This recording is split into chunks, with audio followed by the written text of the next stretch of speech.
Fuck. Yeah, god damn it. Okay, yo, we're an intro. We're doing our intro. Hold on. We gotta put on Hario Koi. We gotta put on Hario Koi. Hold on. Hold on. Hold on!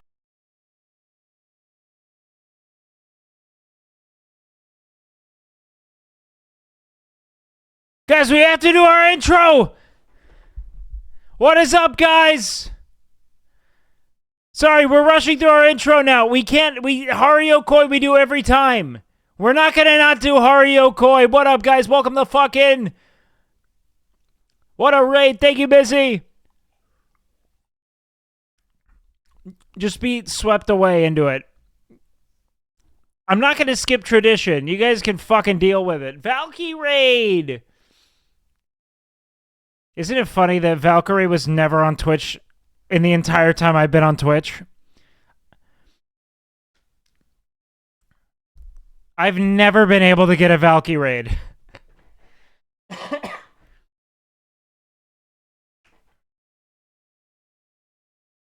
Like, the word means nothing to me. I just know it's what Ms. Raiders say.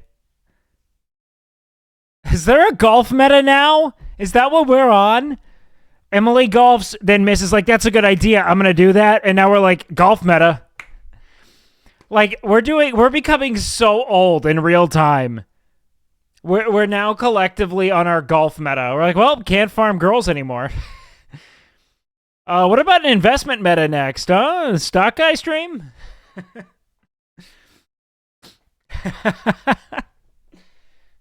All right, we have a crochet meta next. Bridge meta at the retirement center? Huh?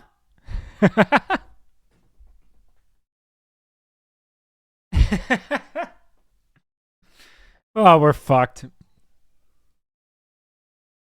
Yeah. Gut health meta? Who's eating their fiber? Oh, bingo meta would go so hard. No, that's just based.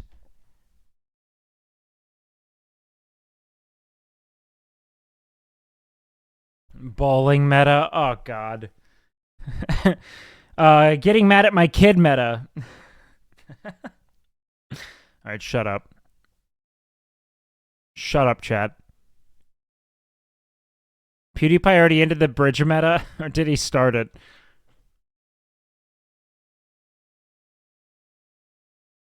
Can't you see raid from Mizkif? Why does he have 5,000 viewers? It says raid from Mizkif, you dingbat. Also, by the way, I average like 1.5 now, alright? Fuck you, chat. Suck on my dick.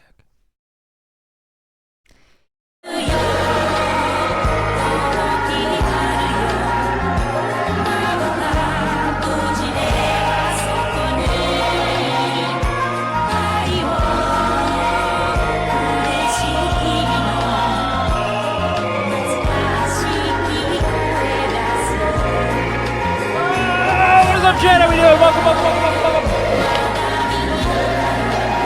How are we, guys? Welcome in. Come one, come all. Dude, I wish we could watch the NBA live so that way I could watch this game without hiding it. Because what I do every single time the Mavs play is I watch it in my second monitor and pretend to be able to stream. Did you see the Mavs win by a point? No, I did not watch the Mavs win their yes, I've watched every single game. I watch it all. You want to know what is funny? Finn is also a fucking Mavs fan. I've been living with a Mavs fan. The only reason we only ever found out that we were okay, Mavs in 6, look. I don't necessarily think the Mavs are going to win. I don't think they're going to lose either, but I think this is a very even series. I am not losing my mind about this. I'm happy to see either team win. I want the Mavs to win because I'm a Mavs fan. But I will say this. If in the event that we lose to a really fun, athletic Minnesota team and they go on to win, to me, the Mavs have already passed expectation. We got to the Western Conference Finals. I just didn't want to go out in round 1. That's it. That's it. I just didn't want to see the Mavs go out round one this year because we have a really good team now. We just, we'll keep develop. No shot Luka and Kyrie and friends can do it. It's like, some people just don't watch ball. And, like, the way that people talk about it is, like, you can tell. Like, you just don't know ball, man. Like, you just don't. If you're like Luka, Kyrie, and friends, like, we don't have a rangy fucking athletic set of wings who are playing, like, I mean, literally, like, elite defense. We are playing defense. I'm banning the term sports ball. I'm fucking banning it, okay? You're not quirky. It's not fun. Stop it. Stop it. This is not a sports ball safe place. I'm over sports ball. I'm over it. It is not, you are not this divergent person for not liking sports in this context, okay? I'm like, okay, and then we have to get through the sports stuff really quickly. I feel like how I used to feel about World of Warcraft amongst my friends is how I feel about sports here. It's crazy. It's fucking crazy. You know what I mean? Like, I have to hide this shit. Like, I'm like, fucking, and then, I did watch the Mavs play basketball, and then what about, fucking, the Tectone, looking at waifus, what about those tits? Pickleball meta, guys, I'm telling you, we are moving quickly into a weird-ass retirement meta. But you know what it is that we're just becoming fucking Northern Lion pilled, okay? We're all settling into our old person hobbies and interests because our interest cannot always be drinking Fireball and trying to, hit on girls on Twitter. That can't be it forever. You know what I mean? The interest can't be going into e-girls chats and being like, yo... There are many here who like basketball. Many love basketball. You know what? That's the thing, is that you can just never make everyone happy. There's always going to be a more palatable interest that people are gonna. That's it. It's so much higher than you. God, I love getting raids because it's so interesting how weird it is that people are like, what? Like this is like, how long have I been here, man? They're bots. Come on. Just throw Subway Surfer on stream while we talk. I love sports talk. Sports is fun. It's the Coliseum. It's like you know what the NBA is? It's drama for boys. It's what it is. It's like reality TV. That's all it is. It's celebrity tabloids, but for boys. And not to say it's for, I say that tongue in cheek, like, like, it's what we allow ourselves, because all we're like 90% of NBA coverage, because it's so player focused. Like, can you believe that LeBron said this, and then when LeBron didn't say this, what ended up happening was that, Russell Westbrook is really upset. And then every time they talk with any woman ever on an interview, everyone's got to be like, and they're fucking after this. It's all it is, bro. Did you know Luka's top 500 at Overwatch? I did. It actually has made me want to start playing Overwatch because I want the off chance of queuing into anything with Luka. I'll never be that good, but maybe like Guru or like Moxie can carry me. I'm a lot like 2012 LeBron James Eastern Conference Finals Game 6. Pretty good then, yeah. You're like pretty good. It's been confirmed that Inside the NBA is having its last season next season. Oh, next season? I don't know why they're taking away what is, I think, one of the only reasons to ever have cable TV. It's like the only reason to ever have cable at present is for... it is strictly for live sports. Ernie? Oh, Ernie's going to get a job somewhere else. You know what I can't lose? I can't lose Chuck.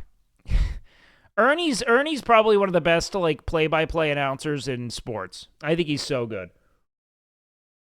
What a buff a good voice is. You know what? You gotta count your blessings, as they say, and just be grateful for what you have. And I'm a very fortunate human being, but God, I mean, just a nice, sweet, velvety baritone like that. Fuck, what a voice, you know? Get dirty as water goes. You know what I love is that as someone from Texas, I love Chuck's contempt for everything about Texas. It's clear he hates it, dude. Like, it's just clear he hates it.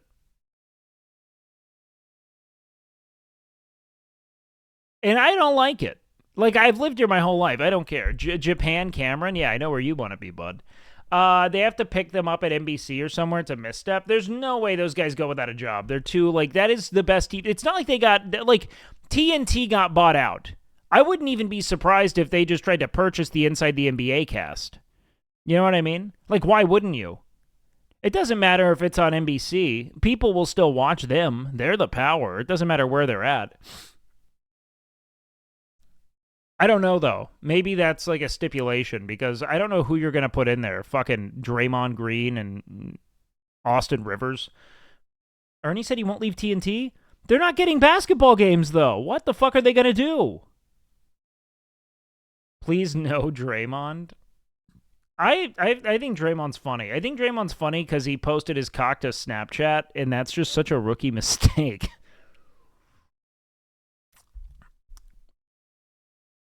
For someone who's like such a brilliant basketball player, it's just hysterical. Enjoy Dallas' success now because of Wemby coming, buddy. Oh God, you guys are such a like. I don't like sports fans. I love sports, but like I just like am such a big fan of basketball, and like I want Wemby to be great, and like the Mavs being like good is like we have like a really cool roster.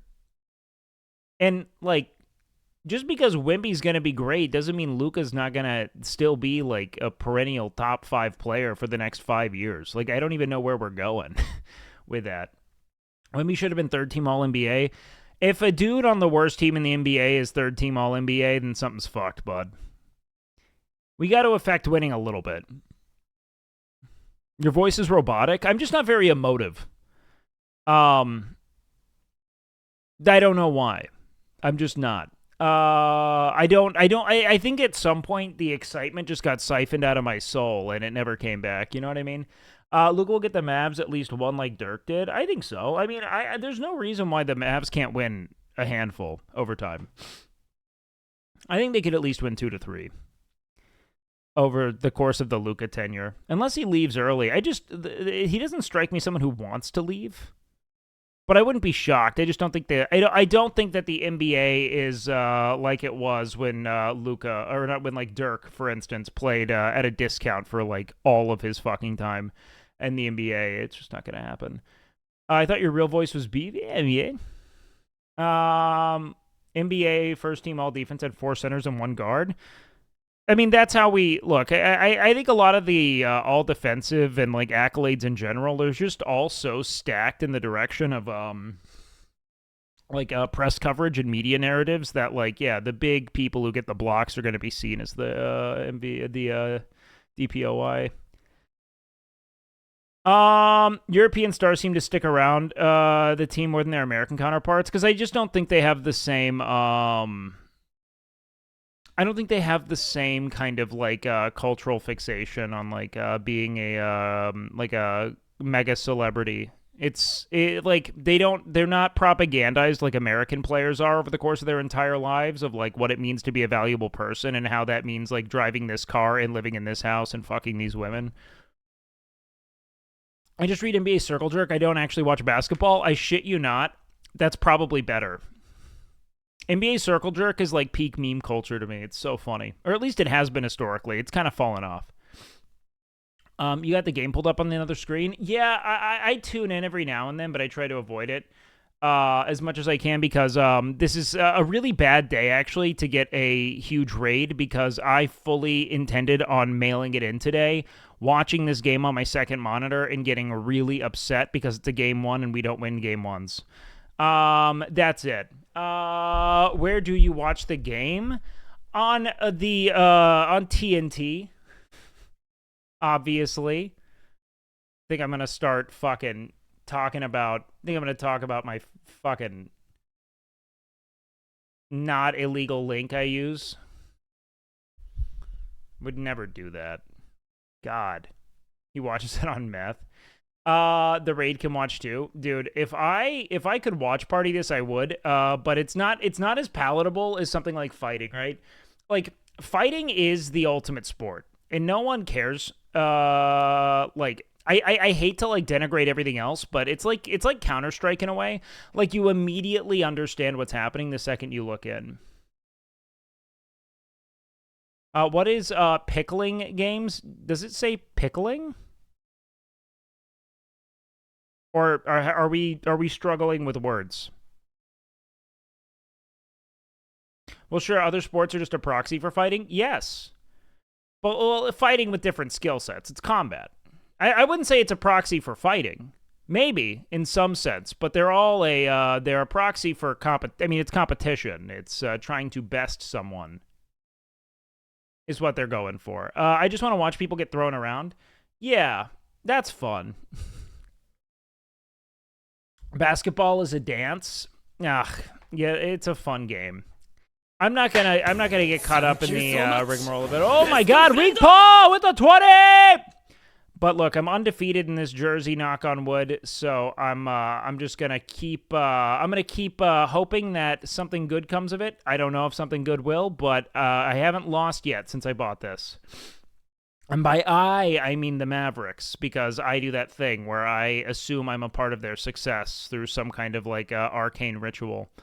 What that ritual is, I don't know. But that's what I assume. Steve Nash, the two-time MVP. Did you care about the Mavs before 2021? Yeah, but I love me a good gatekeeper. I love me a good, did you actually care about it? Yeah, I've ever since I started watching basketball in 2018, I've been a Mavs fan.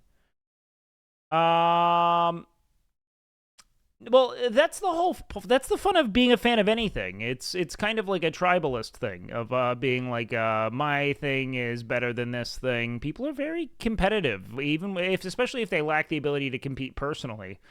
It's a way of enjoying the thrill of competition without dealing with your own limitations. I just hope Edwards doesn't go off. I mean, I don't know why people like really focus on Ant when like Ant is a very he's like a very good player, but the Minnesota Timberwolves are one of the best constructed teams in the NBA with some of the greatest depth of talent, period. Like they are so good. Like they have a defensive player of the year there. Karl Anthony Towns is a perennial all-star. He's always been lauded as a superstar. He's a stretch big who is quick on his feet and strong defensively. They have fucking incredible six men. Fucking, McDaniels is one of the rangiest, most capable defenders in the NBA. Naz Reid, sixth man of the fucking year. It's like, I don't know. I just don't understand people who are like anyone. I get it because it's Minnesota and it's like a media desert, so no one gives a fuck. But like, anyone who's shocked at the success of Minnesota or anyone who thinks that, Minnesota's like this like Cinderella story is insane. Karl Anthony Towns is a great fucking player. Mike Conley's just old. He's not slept on. He's an amazing player. He's just fucking old. He's 36. Like, that is, you're decrepit by anyone's standards other than LeBron. Top 5 fighters of all time. My dad, who can beat up your dad. Times 5. If only Jimmy Butler had stayed there. No. I don't think that they'd be a good... Jimmy was like, I don't know if Jimmy's like a great teammate, bro. Cap, my dad's a ghost. He'll haunt your dad until he kills his dog and then grieves it. I'm a big Celtics fan. Was on the edge of my seat all last night. Are you from Boston or are you weird? Which one is it, bud? Because you can't be both. You can't be a Boston sports fan without being from Boston, or you're a weirdo. Yeah. Or racist. That's what I'm getting at.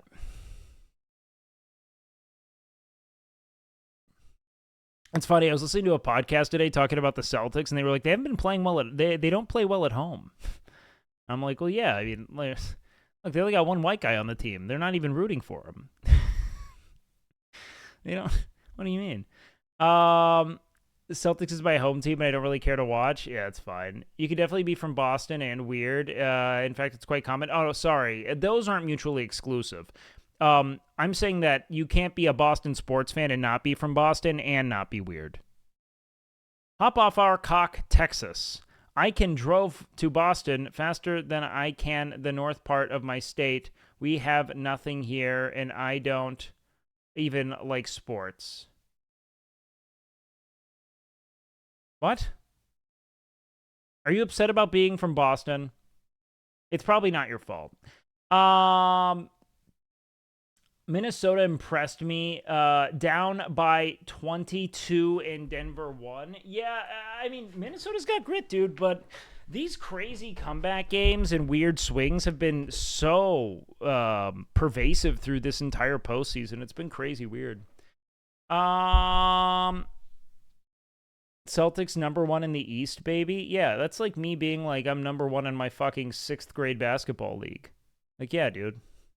Look at my competition. It's like a fucking junior varsity. Like, what the fuck are you even on about? Yeah, number 1 in the East. Fucking, okay. The Pelicans would have been number 1 in the East. What's your all-time Mavericks starting lineup? I mean, it's kind of tough because I feel like it's like you could do some deep cuts for fun, but at the end of the day, I think the Mavs are like on a skill level, probably like outside of like swapping in Dirk, I think we're like as good as we've ever been at just about every position. Like, are you talking about getting Kidd and Tyson Chandler at their best? Because I'll tell you what, I'm not taking Tyson Chandler over like Tyson Chandler's form when he was with the Mavs over even like present Derek Lively, who's really good on the perimeter.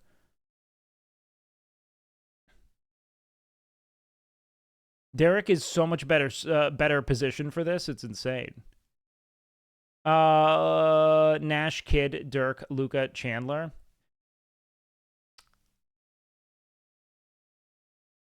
But like, I don't want to have Jason Kidd play alongside Kyrie and Luka. I'd rather have Luka handle the ball. I don't want Kidd handling the ball. He's a good defensive guard and a good rebounder and a good playmaker, but I don't really want him. I'd want Kidd off the bench, 6th man. And I would take Dirk, I'd take Kyrie, and I'd take Luka. And then I'd probably take a, like, I mean, fuck, man. If it just comes to, like, everyone at their peak, then we've got a whole different discourse, though.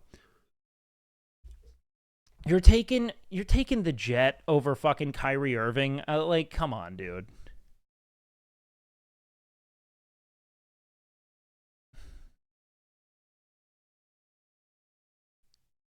Like I get it. It's fun to think about how the old times and how things were, but I don't know. My friend said team where the best player is white versus team where the best player is American. About what?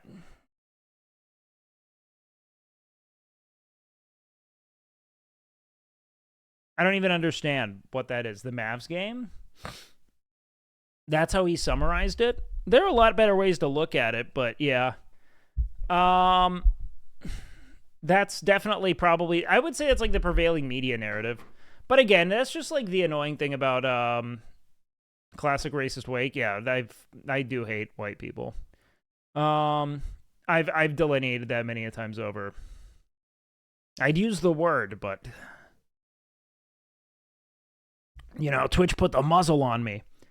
Have you seen the secret base video of the 90s Mavericks? No. What? What word? Oh, you know the word. I could crack it out right now. Free night off, go watch the game. I'll probably take Friday off. Friday will be my if I take a night off, it's gonna be Friday. Plus you wouldn't want Tectone coming after you. Well, Yeah, man. Tectone might wait a week and then decide he's got a fucking bone to pick about it. We'll see. Tectone might wait a week after all the actual affected parties have discussed it and moved on, and then decide, you know what? I'm gonna get real fucking mad. It's funny because, like, for all the hate Tectone has ever gotten on the internet, right? And he's been hated, I would say, most famously, prolifically even. All it took for him to redeem himself in the eyes of the masses was call a woman fat. That's it. Like, it just, everyone was like, hold on, he's cool? I didn't know he was cool like that. That's all he needed. Wait, Shaldo, why are you back on the cow that spans cockcam? I thought you got unbanned. What the fuck's going on with you?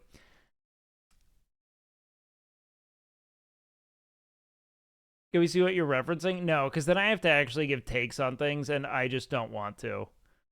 I don't want to. You know, I've got too varied of an audience. I've got too many people on all sides of the aisle who watch me, and Republicans buy gotcha games too, I guess, or whatever. I just don't want to have to yell at people, because what ends up happening is I get really mad at my audience, and then I don't want to play the game. I don't want to play the streamer role anymore. I don't want to play anymore. More like inserting himself into unnecessary. See, look what happens. You can't even. It's like clearly I fucking dislike it. No, we didn't do any saltine discourse. Has there been more today on that?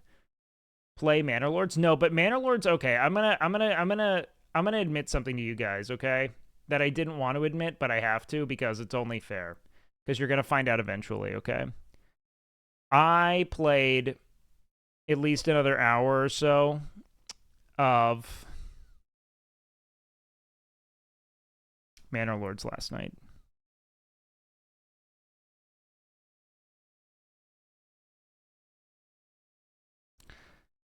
And it's really fun. Kind of. Hassan just wants to die on the C word. You know what? I think that the role of a party trying to affect policy and public opinion meaningfully, the role of that individual when you're the one inserting what would otherwise be seen as, like, I don't want to say revolutionary because I think that's kind of aggrandizing, but let's say, like, disruptive ideology, your role is to communicate in a way that disarms and affects productively your target demographic.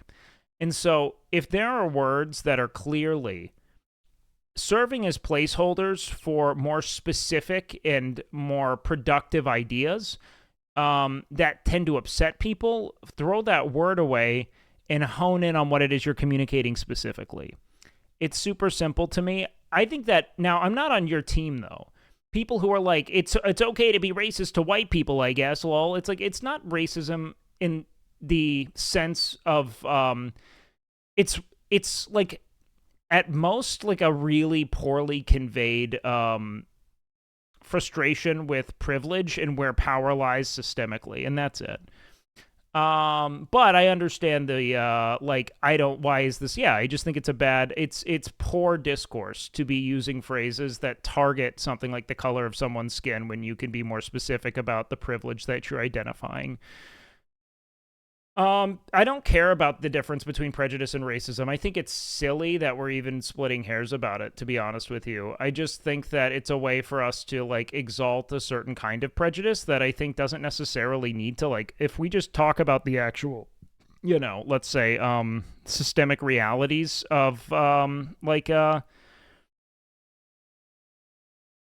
the systemic realities of, like, where each race is sitting in a material sense, it doesn't have to really go that far.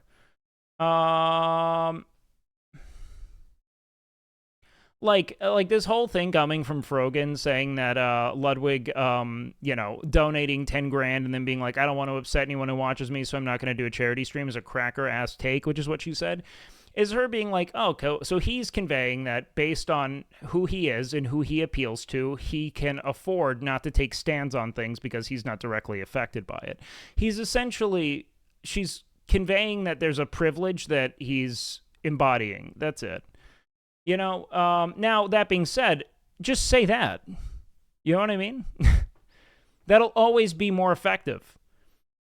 There's certain rhetoric that's intentionally incendiary, and it's like in-group rhetoric that's just going to essentially turn people away. Saying 10K was chump change is insane. Yeah, I mean, I think I don't really care. How about that? I don't care about that at all. Does elaborate further constantly on stream? People just like short clips and criticize that, don't watch? Sure. What has Frogan done to help them? I don't know. She's Palestinian, or is she not? Maybe she's not. I know that she's been in active public discourse about it. I don't care. She's Lebanese, got it.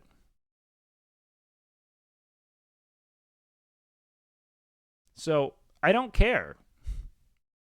Like, you guys missed the whole point. I'm going to just point at what I think, like, the public outrage is centered on and why I think some of it's okay, but most of it is, like, the public outrage in particular in regards to this is, like, kind of misplaced. I know Bonnie's Palestinian. She's my roommate.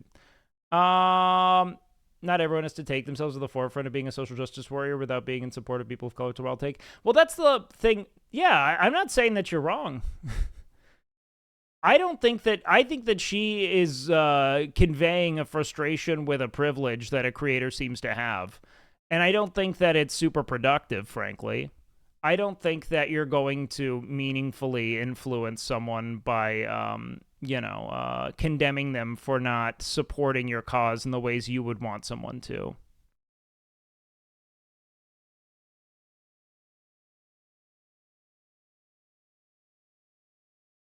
You know what I mean?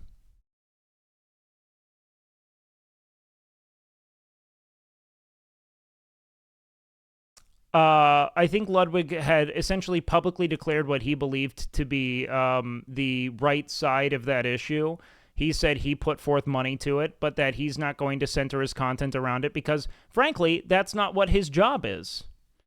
It is okay to recognize what the limitations of your platform are and what you do well and why people want to watch you, and then draw your lines from there. To make all of your content or make any significant portion of your running content political would be to the detriment of him and his audience. They wouldn't necessarily feel meaningfully moved by it. To say, hey, this is what I think is fair, this is what I think is just, if you want to support it, go ahead, but I'm not going to bludgeon you with it. That to me is about as fair a stance as a creator can have. And I say there's definitely like a privilege component to it, but no. I don't see, I mean, unless you're like a Palestinian creator. How is she racist? She's literally white. Well, don't even stir the pot with them here, Zen. I don't even know who's saying, like, look, Frogan's not racist. I think that she's utilizing in-group discourse, or she's utilizing, like, in-group rhetoric in a way that's, I don't know, unhelpful, but, like, I just feel like people really want to hide behind, like, it's a desire to equalize all things that can't be made equal. A prejudice towards a group who have continually displayed a sort of callousness to the suffering of other groups that they've created is kind of justified. That doesn't mean that all people should be held responsible for the wrongdoing of a system. Oh,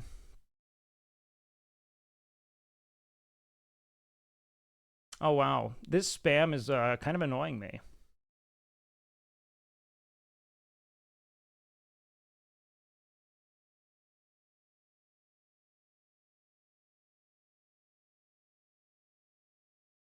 Good?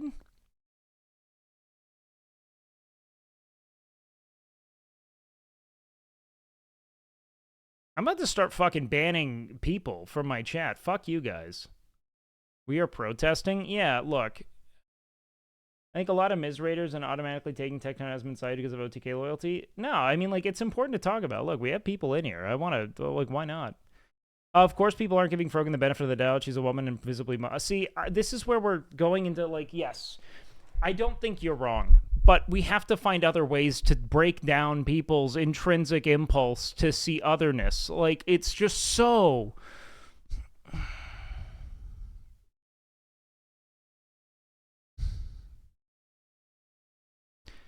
I don't know, man. I don't think you're ever going to reach people if you, like, a lot of people harbor subconscious prejudice that they feel is justified, and the second you point it out is the second they revolt against you and they callous over and they stop engaging with you. You got to guide people to these revelations themselves, you know what I mean? But do we have to baby those freak incel gamers? You don't. I'm just saying that if you wanna convey things effectively, you have to, like, you have something you want to convey. In my opinion, I think that's what I'm observing. You have something you believe to be important. Conveying that well is that's the craft now. Now, venting your frustrations to a community is different, right? It's okay to say the things that you feel, because I agree. I think that it's a lot of, harbored prejudice that people aren't actively checking, yeah.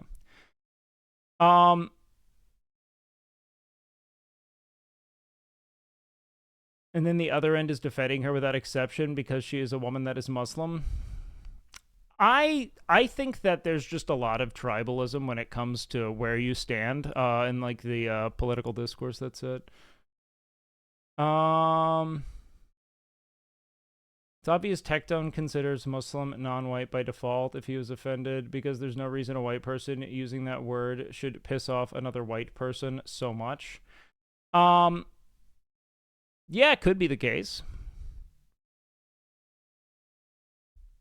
I'll also say, I do think it is somewhat uncommon to see people who are, optically Muslim and practicing, like, unless you're, like, in Bosnia, who are not, of color in some way. I don't think, I think that it's just all false outrage and people are malding to mauled. I think that it's a bunch of people who want to feel as if they are, in a position of disadvantage or misfortune because they look at the context of their lives, mournfully. I think a lot of people are really upset with where it is they are in their lives, and I don't mean this in a denigrative way or anything. I just think that the reality is that life is very hard, and the discourse around privilege lacks a lot of nuance. Most privilege is, it isn't quantified by the amount of assistance you're given. It's typically quantified by the absence of obstacles. And so you got a bunch of, like, I think, like, disgruntled and disenfranchised white dudes who feel that the supposed privilege that is being held over their heads never met them because they don't understand where the privilege is. In that it's, like, not like a, please have this job, you're white. It's like, you get called in for an interview that you otherwise wouldn't have been called in for because they see you as a good potential candidate kind of thing. Also, Ludwig didn't even care. Well, yeah, that's exactly it.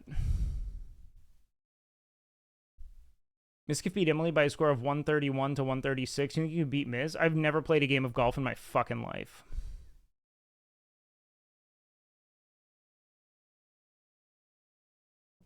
But the thing I think will always be uninteresting to me is,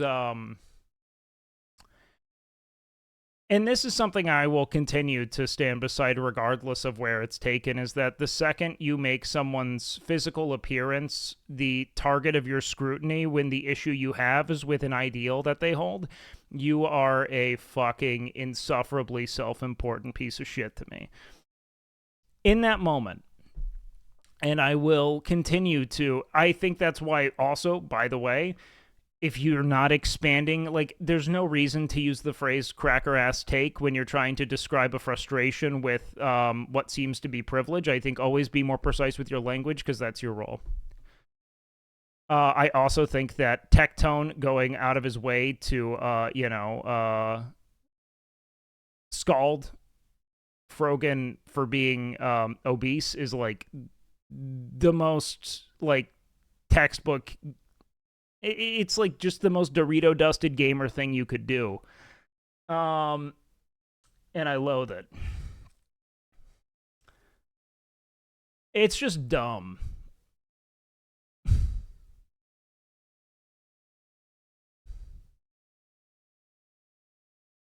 Especially when he himself is obese. Who cares? Why are you even bringing it up? I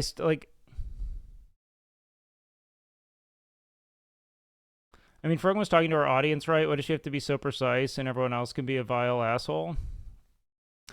I think the reality is that anytime you're live as a streamer, you are talking to whoever's in your chat, and that's not always your audience. And you should always be aware of that. That doesn't mean that it's her fault.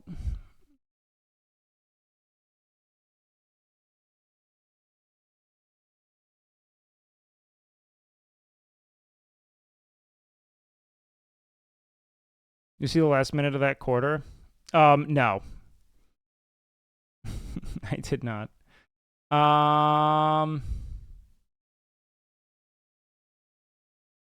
It just shows who they are. Easy unfollow. The consequences of our actions will just tank our career as a streamer endlessly going forward.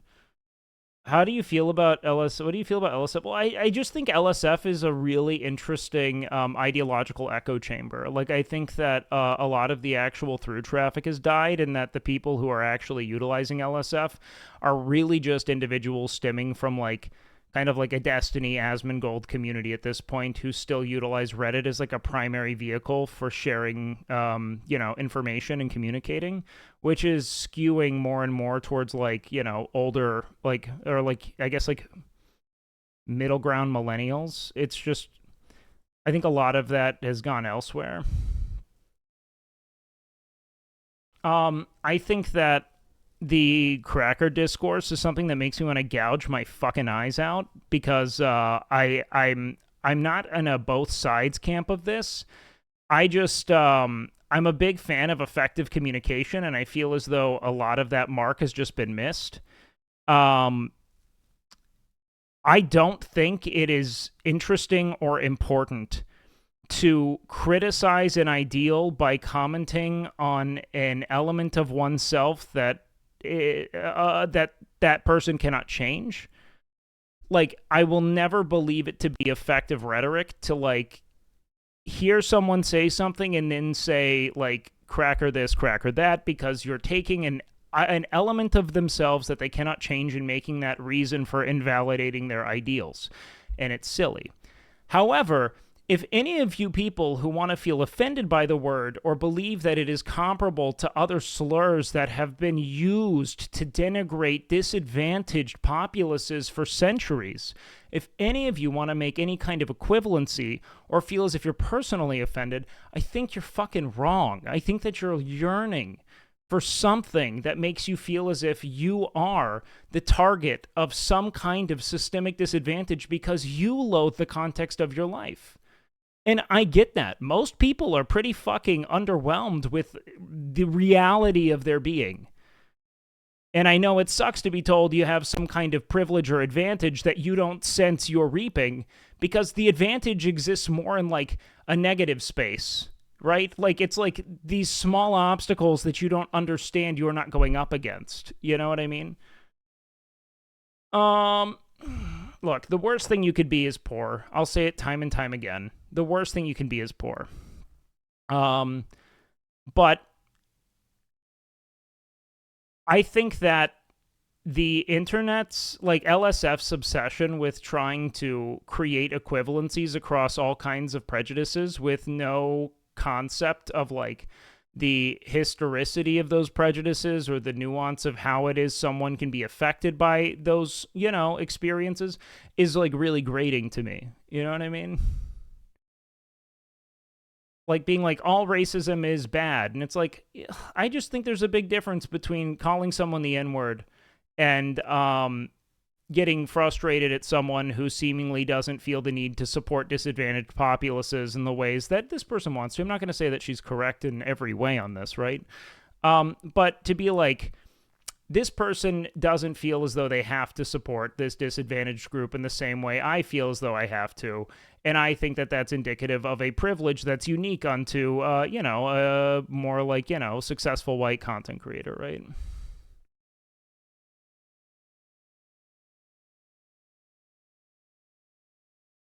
It's also extremely stubborn to keep using the C word when you know it's going to hijack discourse and obfuscate the point is being made. Well, what have I said 1,000 times? Yes.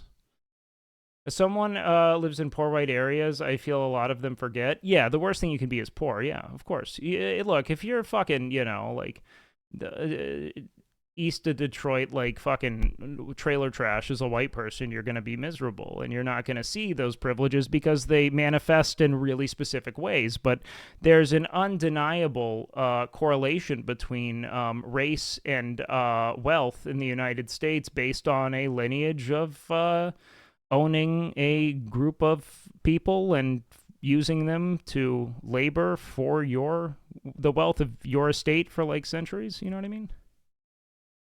It's distinct.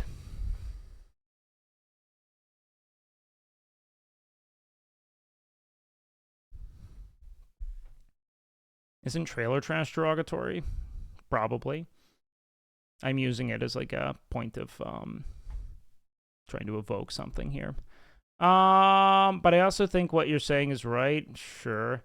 How would anyone know that who isn't too online? A normie would laugh in your face. You as a white said being called cracker hurts your fifis. Yeah, I don't think people care.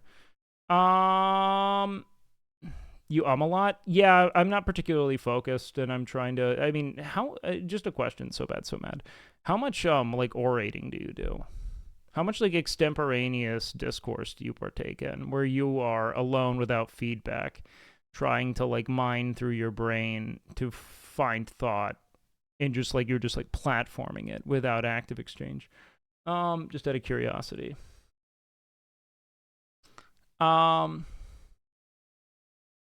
Wait, got normal takes for an Austin streamer? I'm just a human, bro.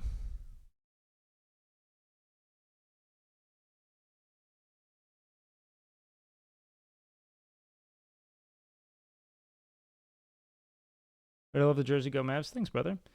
Hey, what up, Emma? It's good to see you. I hope you're well too. Let's see. Do you take psychedelics? No. I mean, I have, but it's not an active thing in my life. Okay. So let's see. When it comes to this, I don't know, man. I try to not engage with it, and I've successfully avoided it for some time. I don't know why it's happening today. Maybe I've just been trying to think about it, so I don't focus on this game over here. Do you speak to Tectone much? No, but I mean, Tectone's a friend of mine. The thing is that, and without really referencing these clips, because I don't know if I've seen them, at least in recent memory. I don't know exactly what was said. But what I understand of it is that there's like a frustration with someone poking their nose in everything. That's what I recall. And that is like the predominant content model of just about every person involved, is that they provide unsolicited takes about a medley of topics. And some people more than others, their primary method of driving engagement is to generate and then farm conflict with people. That's the whole premise. So there's nothing to really do here with that. There's nothing to do with Tectone. He inserted himself to get engagement and possibly gain a few deep followers. I don't know, man.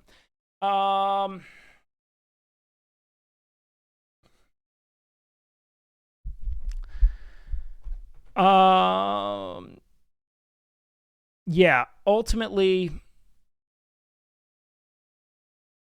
Wait, I don't think Tectone sticking his nose into this to say he won't be race shamed is any different than Nick Merckx inserting himself into to say leave the kids alone. Yeah, I don't really care. I expect streamers to poke their nose into things. Typically, that's what we do. Use your words wisely. In what direction, big dog? How are we posturing here? Fucking weirdo.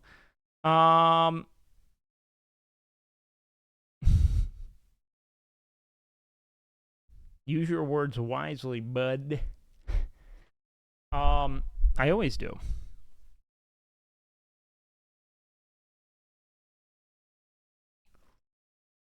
The thing is that this is the simplest kind of distillation of the cracker debate I can arrive at, is that it shouldn't be used to invalidate an opinion because it's unproductive, and it hinges on the criticism of an attribute someone can't change. That's it. But anyone who feels as if there's a personal offense to being called it has lived the most cushy and untainted life. There is nothing wrong with assessing someone's use of that term as, in almost every instance, being indicative of a frustration that has sequestered privilege and opportunity from other racial groups by its very design, and not them taking issue with the color of your skin in an objective sense. It's typically a systemic frustration.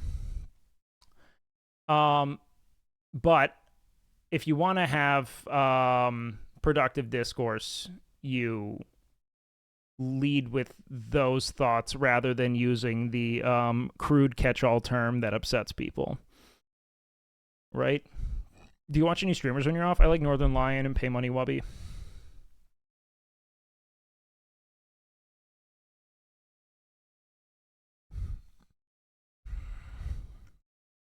It's funny you ended up in a circle full of the worst people who are nothing like you. I don't see them as the worst people. I have elements of them that are like they're content creators who say dumb shit. They're not always right. I think what Tectone did was fucking insane. That was incendiary to no point, other than to farm what is frankly the low-hanging fruit of taking a disgruntled white populace, predominantly, mostly like older white male populace, and creating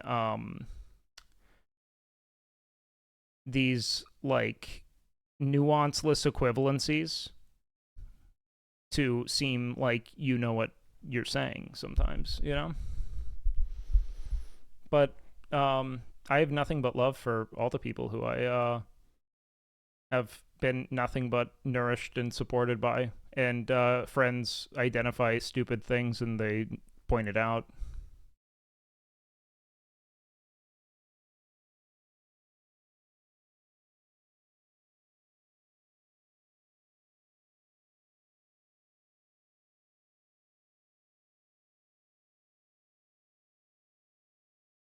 It's the mentality of all prejudice is bad, makes people dislike what Frogan said, but I think having that point of view doesn't necessarily automatically make them think there's no such thing as white privilege.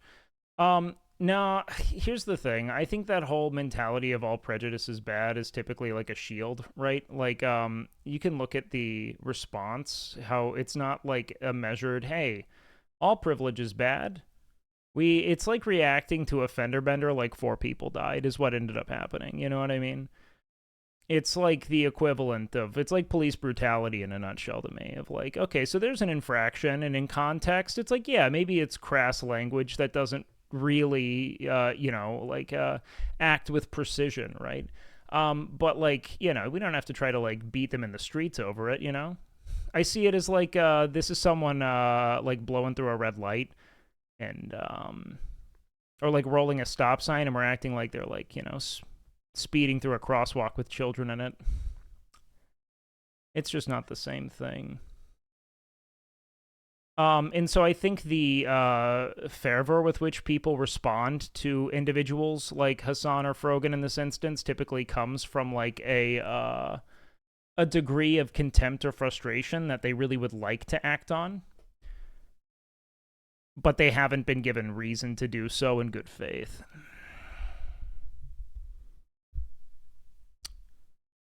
Never actually speak of when people of color are the victims of racism, only when white people are. All racism is bad. I mean, I don't know. I think the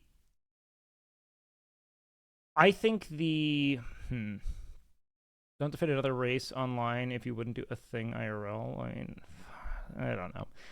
I think this is a lot of fucking just dumb peanut gallery commentary. I think ultimately, here, I gotta fucking turn that game off so I can focus on this, because now I'm losing my mind. Someone had a privilege take. I don't expect anyone to get it. Yeah.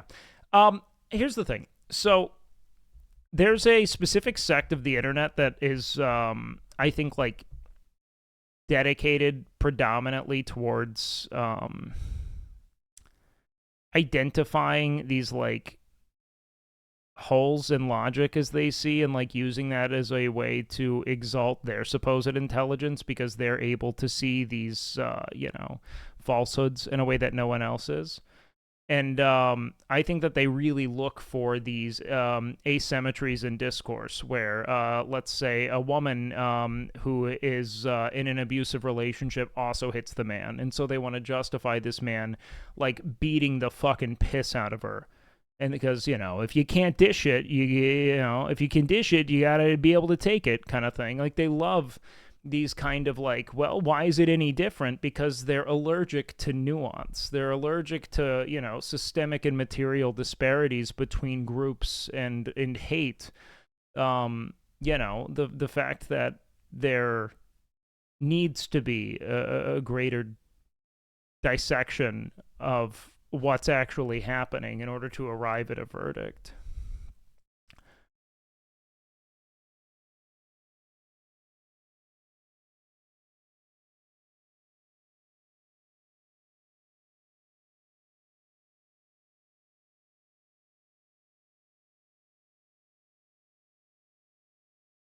It's really cool when big streamers go fucking insane when POC1 speaks up about everything.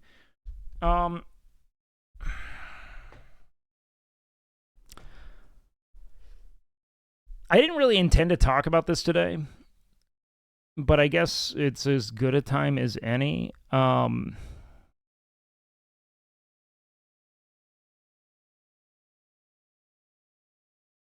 think that Frogan represents a lot of things that a certain sect of the internet does not want to like. That isn't to say, and I don't know Frogan's content particularly well, but all of my conversations with Frogan I've loved. I think she's very kind, and I've loved talking with her. I've never had an issue in my life. But there is a degree of outgroup ideals that when you couple them with an outgroup, let's say, like, physical circumstance, people are very unkind towards.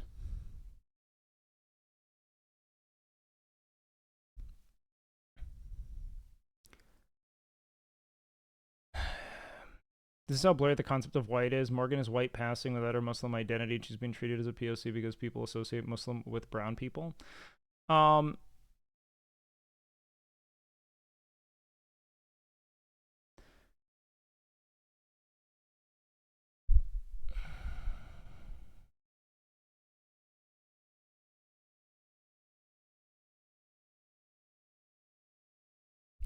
I think that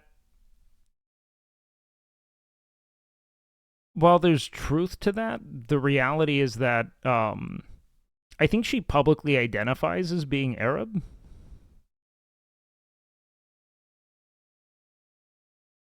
Unless I'm incorrect.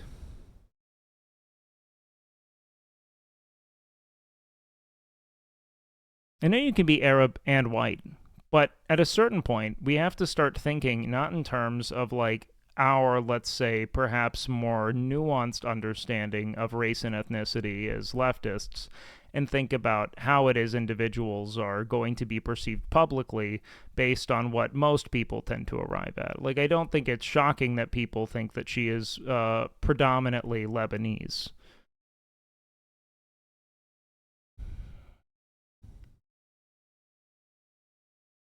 And people see Lebanese as being non-white because, largely because it's Muslim, mind you.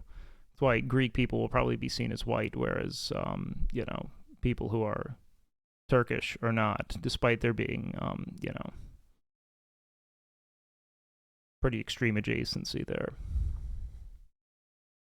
But one is more of a lineage of, Greek Orthodoxy.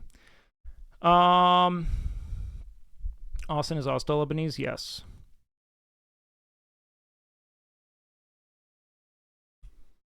Yeah, I mean, like, I think we could go down that rabbit hole, but this whole, like, they have, like, a narrow view of what whiteness is or isn't. Is that, like, gonna get us anywhere in this particular discourse, or is it just, like, a secondary point? Because, like, I feel like we're, like, poking at more things that are, let's say, like, anemic in the discourse of people on the other side of that aisle, but it's not necessarily helping us resolve the present issue. Um, I think that this thought that Frogan, who's like, I don't know, I think she streams to like a few hundred people, right? Her publicity exists pretty much solely for individuals who are farming disgruntled, older white audiences who are frustrated with the context of their lives and this supposed privilege that they wield but don't tangibly experience. Her visibility is solely for the individuals who exist in that kind of, let's call it like, in that demographic to like create content.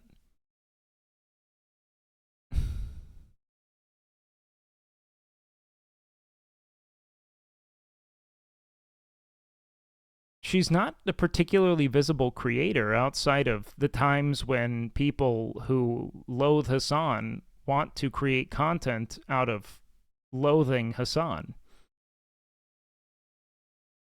Why can't Wake be honest about her actions? Well, what do you want me to say?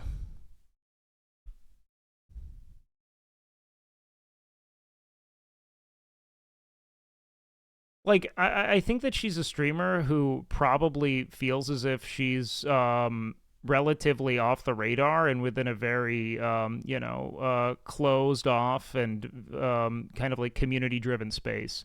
I don't think she sees herself as being on the front lines of ideological conversion efforts every time she goes live.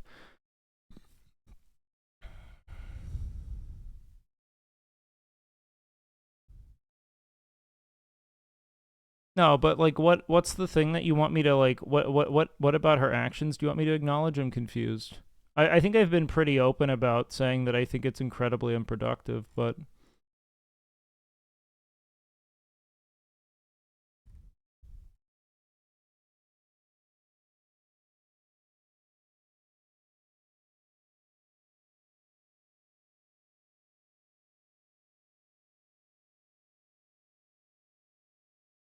I just don't know what more. I'm gonna be frank. I'm just not particularly attuned to her whole premise as a streamer. I don't know what she does every day. I don't watch her content.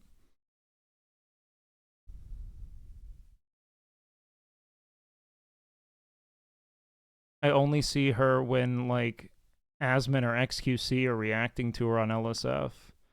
She is the type of person pushing people away from the left. Okay, but my dog, I just asked for a specific thing from you. What actions do you want me to? I've said that I think that that kind of in-group rhetoric is incredibly unapproachable for conversion purposes. But I don't think that the scope of her platform is something that she considers to be like, I don't think she thinks she's getting in contact with people who disagree with her frequently. Like, I that would be my assumption, because she doesn't have this titanic kind of like visibility.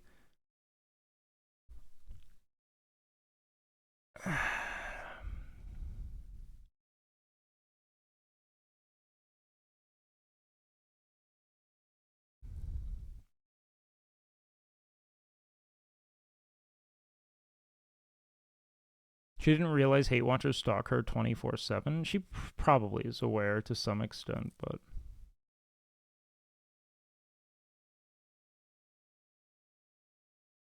I was going to be on the left and care about workers' rights and healthcare until a Twitch streamer said cracker. Yeah. Well, that's the thing, though, is that like the whole premise of like political identity has been so intentionally obfuscated, right? And that they've made it a matter of like really niche cultural concerns like trans rights, which I mean, trans people are certainly at, you know, bare minimum less than like 3% of the population, and that's generous at that. I'd probably say it's like 1 to less than 1, correct?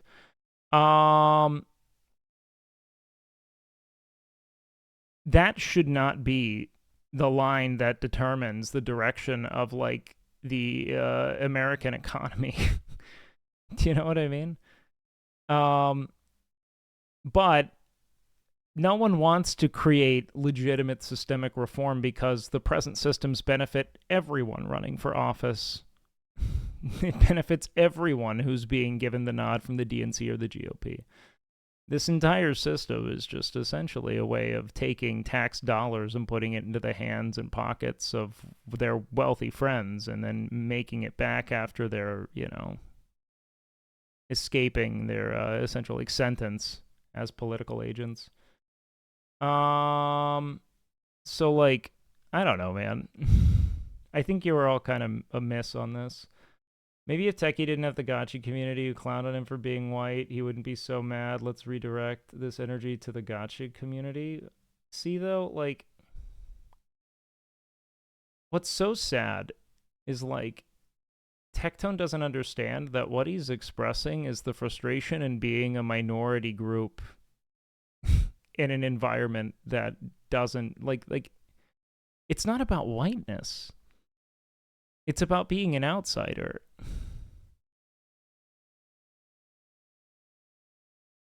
Our understanding of whiteness in this context is specifically about us not being outsiders. You know what I mean? And we choose which group is also a part of that at our, you know, discretion, essentially. Who aligns with, essentially, the optical and cultural, you know, pillars of privilege. Tectone's been hanging out with Asmon too much. I think Tectone just is like benefiting from Asmon's algorithm.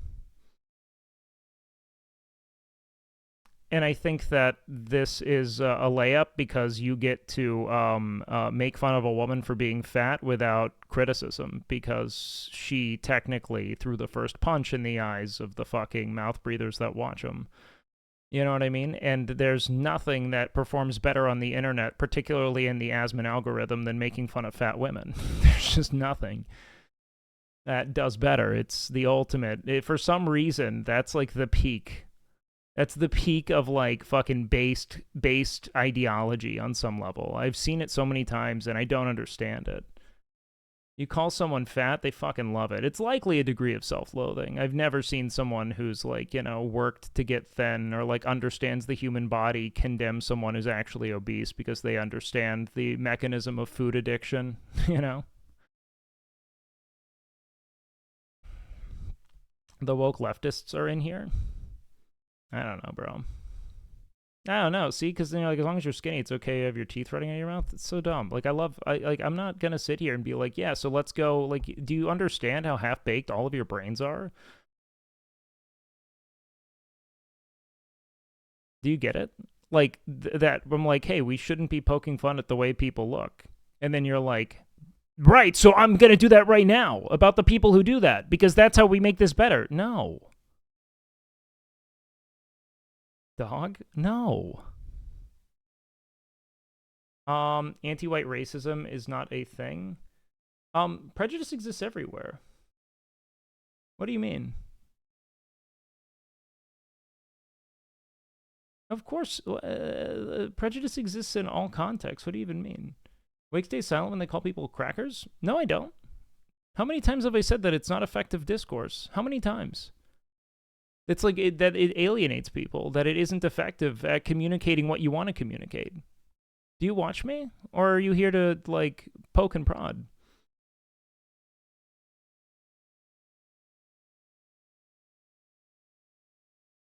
I've never said that. As long as I've been here. Your chatters are saying something else? You're one of my chatters. What do you mean? I can't read every message.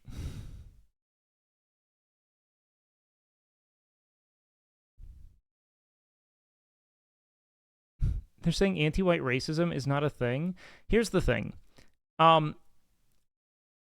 Prejudice exists in all forms. It's the desire to equivocate anti-white sentiments with the same kind of baseless, abject contempt that the, like, racism of chattel slavery represented, or the racism of the Jim Crow era. This idea that because of your skin, you are this. Which is essentially, it's like, think about the Mormon church, right? And this whole premise that, like, the darker your skin, the more sin you bear. Do you know what I mean? We have things like this to discuss, whereas, like, the idea of a lot of the, this is cracker shit, I don't like this cracker shit, fuck this cracker, etc., that is always going to be centered in. And this is, again, me not contending with what you're saying, but it is centered in the realities of material and systemic asymmetries between racial groups, and a frustration with the ways in which you feel denigrated by the systems of whiteness as you experience them. That does not mean that it's productive. But I also understand why it is a person of color might want to vent in a space that feels as if it is amenable to it, about the frustrations they have with the systems of whiteness as erected by white people.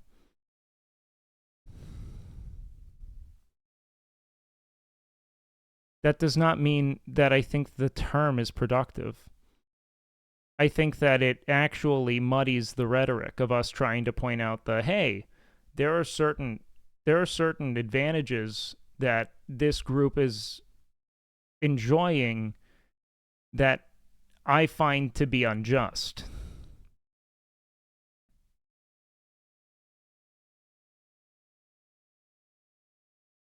But it's not like the dunk you think it is in the same way. Like, I don't know, man. I just feel like there's just this group of fucking people that are, like, yearning for a reason to scapegoat the utter fucking anticlimax of their being. And it's always going to be that you weren't born into money, man. You aren't, like, disadvantaged by this discourse. It's like the thing is that conflict drives engagement, and outrage exponentiates the visibility of a certain post or person. If you want to be famous, start saying out-of-pocket shit, because look at where things go. It's like, this is not an active issue in the United States. White people are enjoying a degree of systemic privilege and dominance that is wholly and objectively unchanged.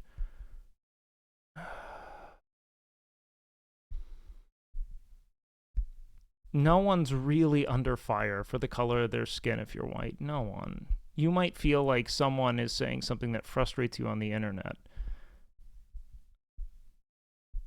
but that's it.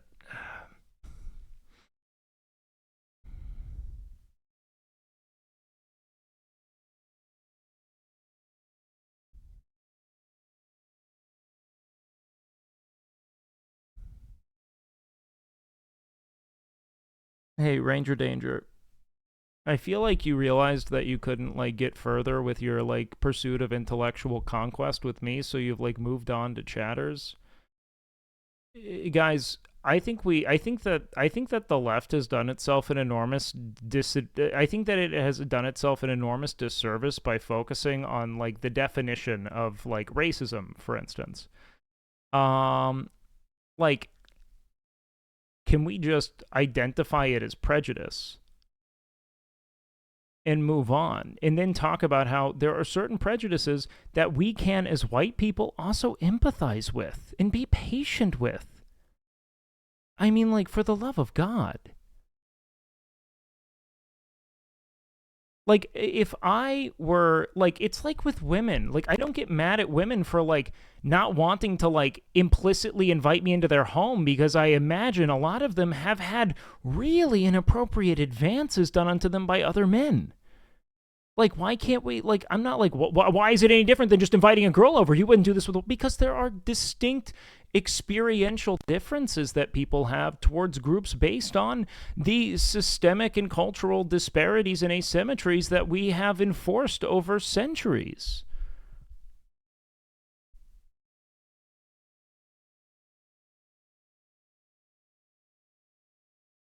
Like, why can't we just empathize with the, maybe they're saying, cracker this, cracker that, because there is a frustration with these systemic inequities provided to certain groups on the basis of race in a country that has a history of enslaving one race and then purposing those slaves towards the advancement of their own personal wealth and influence.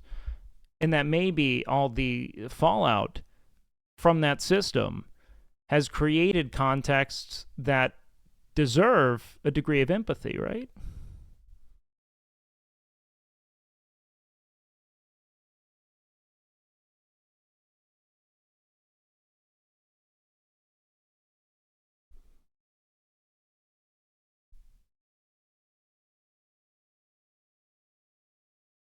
It's used in a phrase, don't understand the language they speak. It doesn't matter. It's like, I disagree with using the term cracker because I don't think it is productive. I just don't. I think that if you're saying it to denigrate an individual's opinion, you aren't doing an effective job of contending with that opinion. If you're doing it to rant or vent or whatever, I don't get upset about it because I don't feel as if I am being disparaged against. I am capable of understanding the systemic frustrations you have with a system that has fundamentally disavowed you.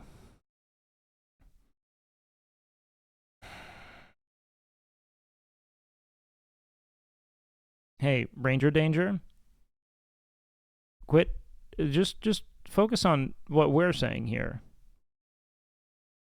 Focus on what we're discussing. You, because I'm engaging with you. This whole thing was kind of to contend with your point and what it is I think is important here. But it seems like you've taken to like arguing with other people.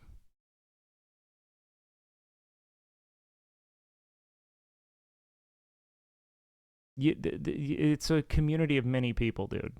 You don't have to agree with everyone's take.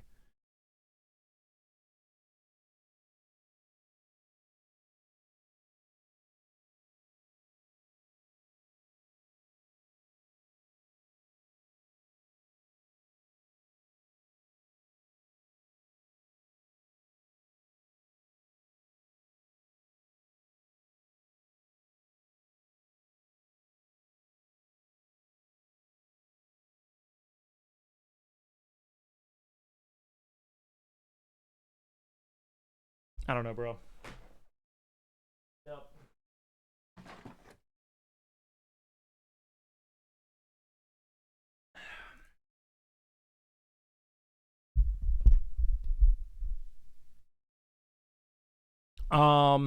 Twitch chat usually just ends up with name calling. Yeah, it seems like they are certainly yearning for it on some level.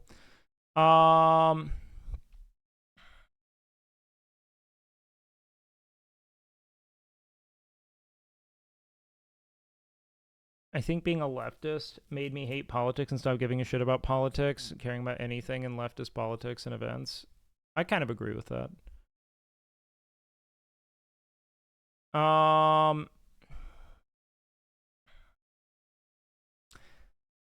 Here's the thing. If you've identified the American political landscape as being anything other than a material battleground, I think that you are sorely mistaken. The only thing that matters is ensuring that you get better education for your children and that your needs are being met through reasonable labor. And they're not. So all this shit is silly. This whole idea of like, what is a white person or what isn't? It's silly. It really is. Because the only thing anyone above you cares about is whether or not you are rich or poor. They care about one thing.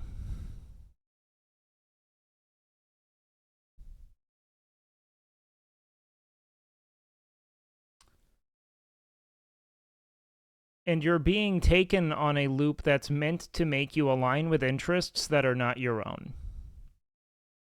That's it.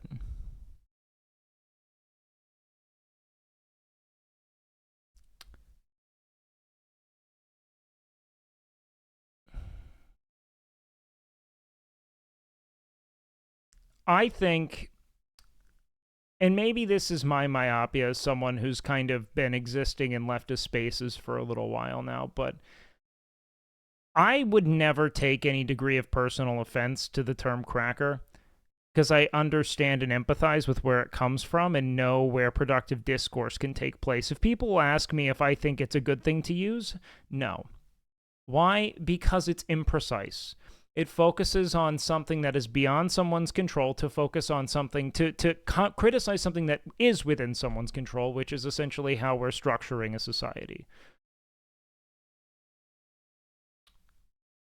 It is imprecise.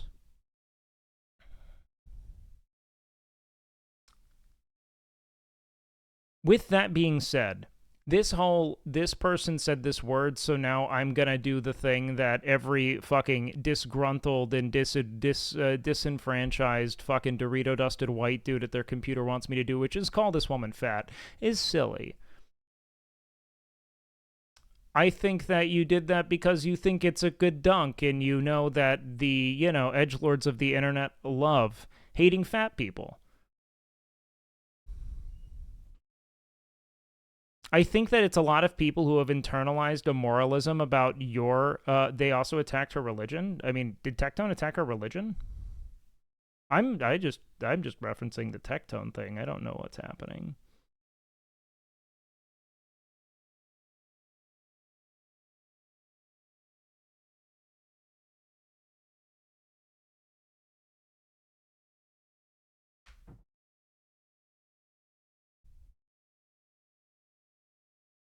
They did AI art memes about Islam and Dune.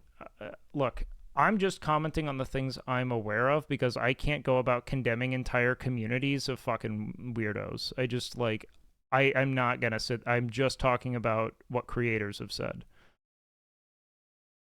I don't care. I just can't contend with their entire community. I think it's the most obnoxious thing. Well, that's the thing though, is like there's like this weird kind of like moralization of obesity that exists solely in audiences that are obese. I don't like it's people who have internalized this you're only fat if you're lazy idea that clearly have never gotten in shape because then they'd understand that. Like if you have any understanding of physical fitness, you understand just how longitudinal that effort is. I don't know. I think it's important to realize that if you will attack someone for something beyond their control and criticize them, you don't get to be upset for being called fat. So that's the point I'm trying to kind of criticize is that I think that anyone who acts as if the term cracker has upset them to that extent that they had to then, bludgeon someone with the lowest hanging fruit they could find. I just think that the entire premise was to make that joke because that's what they wanted to say. They wanted to call someone fat. That's it. I don't think anyone was actually that upset. I think that was an excuse. It's like I remember when I was a kid and I was really angry because I was, fucking, my father was an alcoholic and I was unhappy. I remember thinking like I really like I wanted to fight, but I knew I couldn't get away with just fighting because I'd be condemned for it, right? But I knew that if I drew some lines that like, oh, you made fun of my mom or you made fun of my dad, that then I could fight. But I was completely aware of the fact that I was not earnestly upset about people making fun of my parents. I wanted a reason to lash out.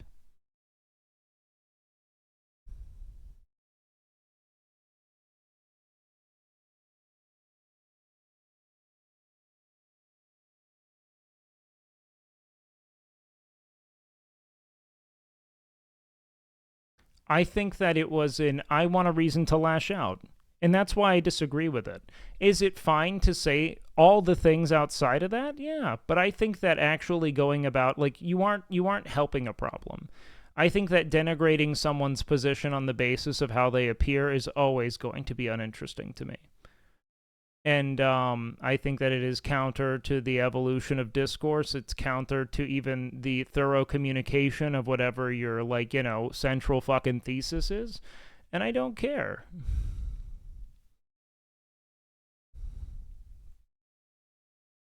Why are you acting like being called fat is a slur? I'm not. I think that the people who moralize obesity are losers. I say that as someone who has, dedicated a great deal of personal, willpower towards staying fit. I think that if you're fit and you actually dislike obese people, that you are a loser. And that, in my experience, the only people who really dislike obese people tend to be those who either completely lack an understanding of the human body or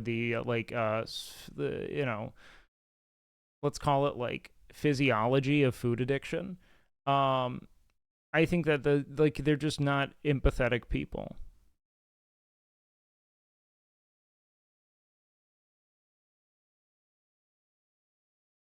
I think it's a lot of people who hate their own obesity. She was called fat in response to her attacking someone else's appearance. Who cares? Do you listen to me when I talk? If you do, I want you to summarize what you think my last 3 minutes was communicating.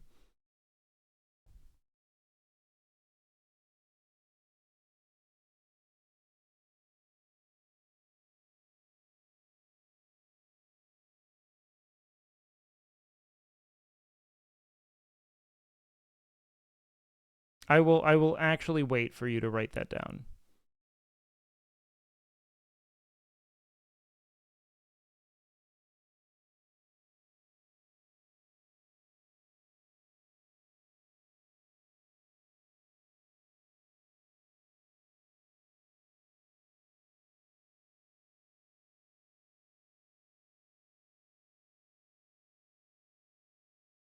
How's life? Life's actually really good, man. I'm stoked.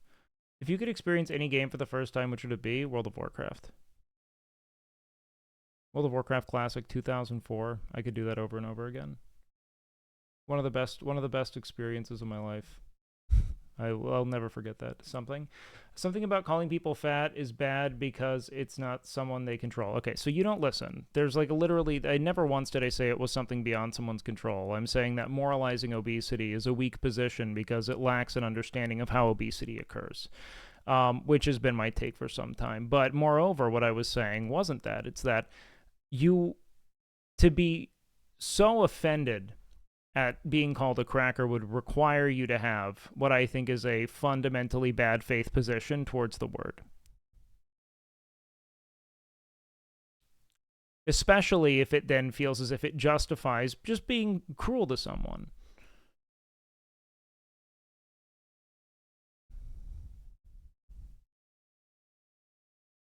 Do I think it's a good word to use? No. Do I think it's productive? No, because I think that the people who use it are normally expressing a frustration with a system of white hegemony and how it is certain status quos are maintained.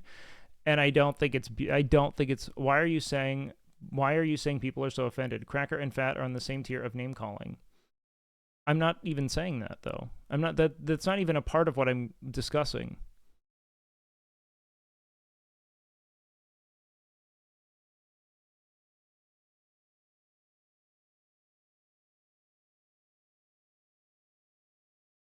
I have always said that I think that using the term cracker in discourse, you said he was being cruel? Yeah, because that was a very, okay. So just to get this clear, Ludwig says, I'm going to donate 10 grand. I support this, but I'm not going to make it a part of my content. She says that's a cracker ass take. You would think that that is similar to generating collectively a ton of AI art of her being Jabba the Hutt and being obese. Do you really think that that's the same? It's like someone got pushed and then 15 people came out and beat someone to a bloody pulp, and you're like, they both made physical contact with each other. The actions, the intensity, the directedness of it. the fact that it wasn't even Tectone in question, but she was talking about the ideology underpinning why Ludwig did what he did or said what he said, which, by the way, I support Ludwig.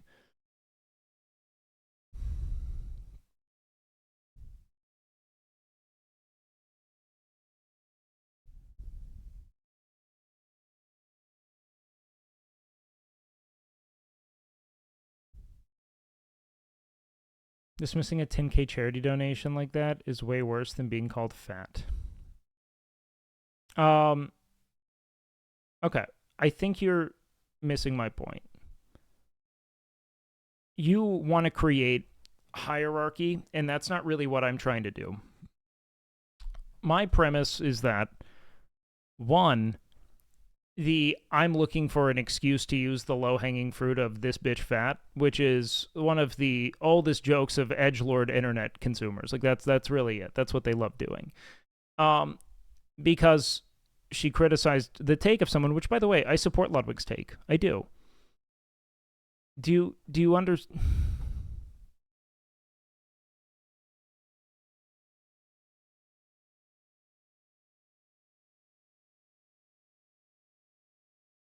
Cracker is also low-hanging fruit. You don't have the same energy for that?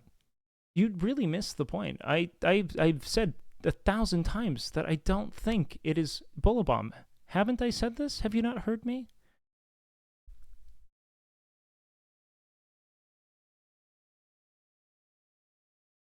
See, no, this is it, and I mean this, okay? And I'm gonna be a little unkind here, is that there's clearly some kind of fundamental defect in your capacity to process information. And the reason I think this, and I'm gonna be specific, is that you're incapable of recognizing scope, scale, and specificity. It's the same thing. Like, it's saying, I don't like cake in general, right?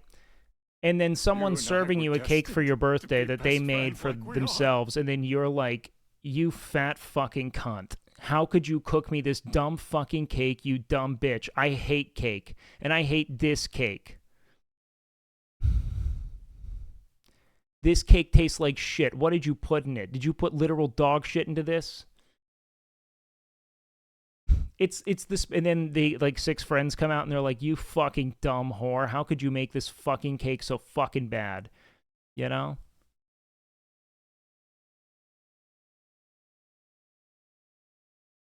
Look, that was more just for comedic effect, right? That's not my actual like equivalency for this.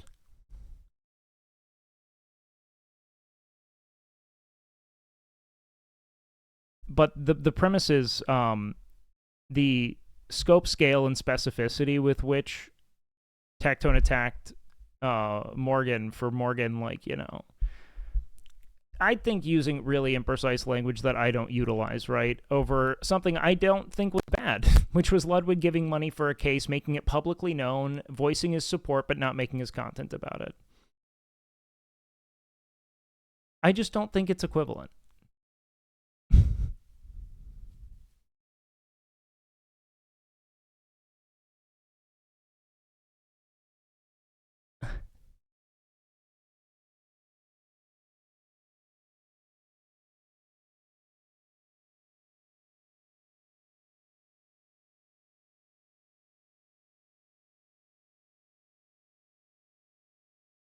John Zerka really blew up Wake after all those Zerka Royales? That's right. That's why we're here, baby. We needed those 20 hate watchers.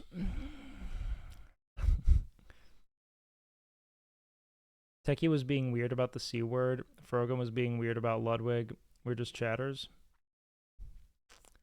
I don't know, man. I've said time and time again, I just think that the whole cracker discourse is the dumbest hill to die on. It's the least consequential issue in political discourse. It's not even a political conversation. This idea that, you know, it's okay to say certain things is silly. I think it's completely fine to vent about the systems erected by whiteness that you feel disadvantaged by. I think it is conceptually uninteresting to continue to obsess over it.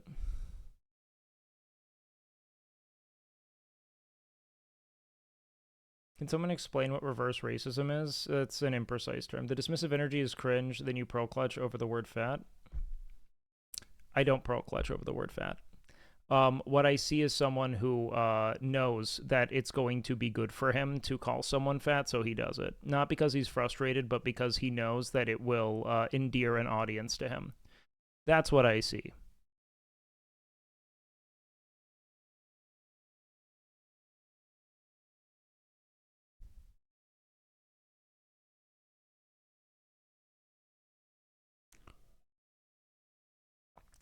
I think it's tectone farming, because that's what tectone does. And he's my friend, mind you. I think that what he's doing is silly as hell.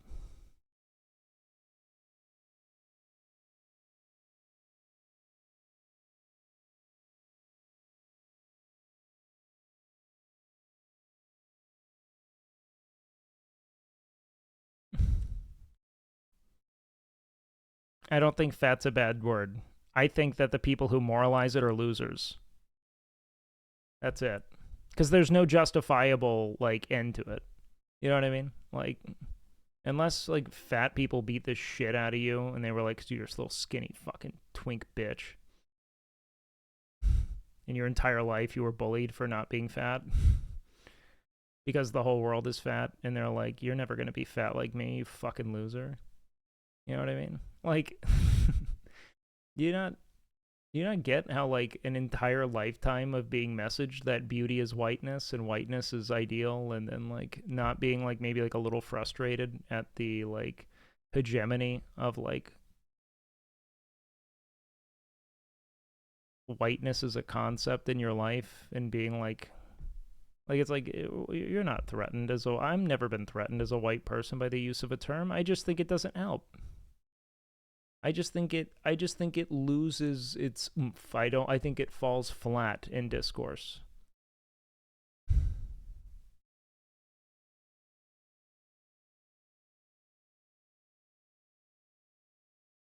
I get where you are coming from, in that the issue is minor, but what happened to ideals? I have a dream that my 4 little children will one day live in a nation where they will not be judged by the color of their skin, but by the content of their character. Martin Luther King Jr. Yeah. So I don't think that Martin Luther King said that to encourage the black populace to be more tolerant of the racism of white people.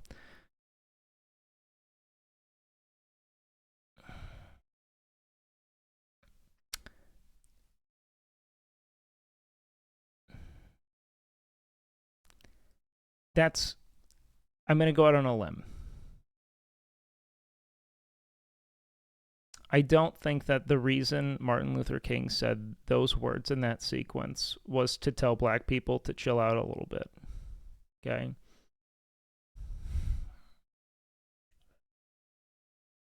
MLK was terrible. He cheated on his wife. Jesus Christ. Imagine if he was fat too. God damn.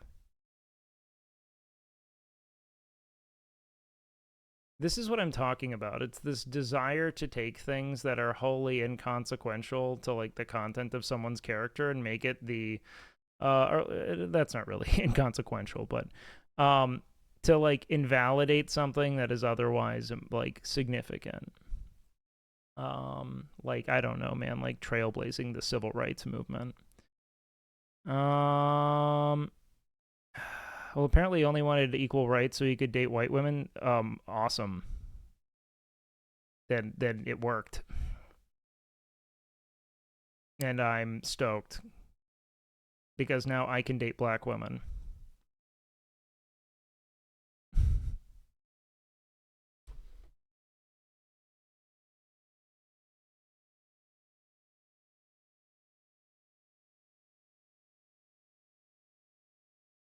Look, man, it wouldn't be the only good thing that's been done because someone was horny. It's also just fundamentally untrue. You can read his many books, essays. He's a very prolific and one of the best writers maybe ever. So we can look at that and see maybe every time he got to the typewriter, it wasn't so he could get laid. But, you know,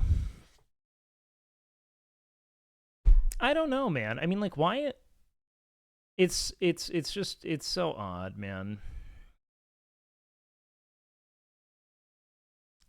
I don't know, I don't know what to say, guys. Like, yeah, cracker's not a productive word to use, but if you're offended by it, and look, I'd understand it if you, like, I don't know, grew up in Rwanda or something, and you were like the only white person in your school, and you got beat every day by other black people, and they were calling you cracker.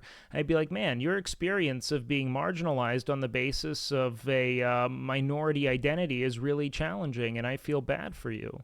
I'm sure you have wounds to heal. You know what I mean? But I'm not going to say that you then take your personal experience and apply it to contexts that don't have anything to do with you. How about we don't call anyone racial slurs? Yeah, I agree. And I think that, why would Rwandans call white people cracker? I don't think they would. This isn't a real take. I'm creating an absurd hypothetical that a minority populace may look, guys. It's the same thing. If you go, like, anytime you're in, just go experience what it's like to be a minority somewhere. It will open your eyes to, like, the, oh wow, I do feel really like, I do feel a bit targeted and strange and out of place.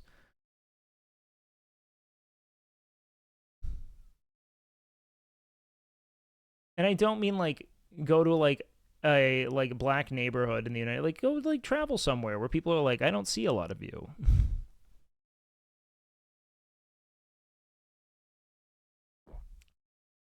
Look, words are not created solely to oppress a race and are not inherently anything until you imply intent. No, that's a weak take, bro. I actually, you know what? I realize that's not even productive for me to say. I'm just going to tell you why I disagree with that. Certain words, regardless of what your intent is, carry meaning. And we apply meaning unto certain sounds. This is what language is. So I'm going to go ahead and break it down. So we make these sounds so we can convey meaning from one person to the next, right? Anytime you utilize those sounds, they carry with them not just your intent, but the meaning they have at their essence, right? How it is they've been utilized historically, and the relationship of the individual to that sound, right? So we have to be mindful practitioners, right? And if, let's say, there's a lineage of denigrating a people on the basis of their race, utilizing a certain, handful of phrases, then maybe intent isn't all that significant in the face of just how misused or let's say tragic the use of that term is in a historical context. Remember when Tectone was insecure? I don't care. This is where you guys are so fucking cutting your own dicks off. Do you want to be right ever? Do we take issue with pointing out things about people that they can't change or that are very difficult to change? Or do we want to utilize that to our own quote unquote advantage? Like, why do we want to celebrate these things? When my whole point is that this is what's hurting the discourse, is this desire to resort to like ad hominem nonsense. Like, just be consistent. So I hate leftist spaces sometimes, man. As a very staunch leftist who wants what you want.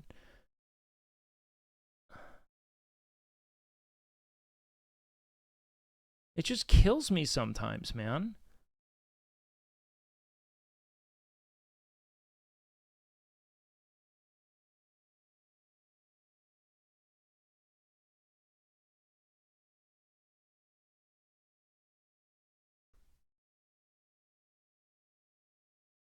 Like, there are ideals that we hate, and we're getting upset over people's like appearances because someone got upset over someone's appearance, and we're not seeing how we're just like killing ourselves every day.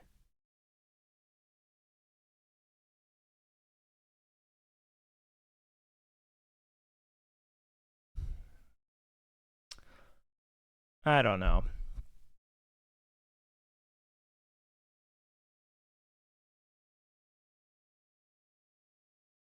You have every right to It's just kind of an obvious insecurity he has, so it makes sense for him to project and lash out.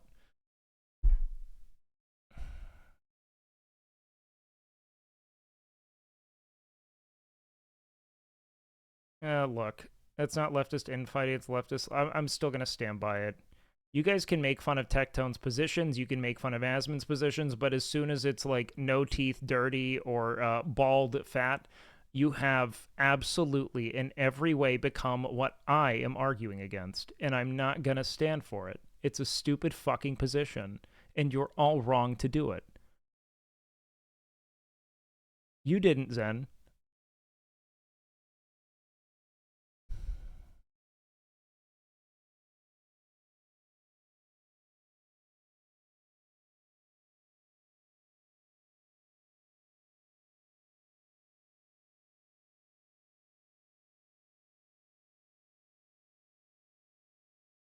It's not hard.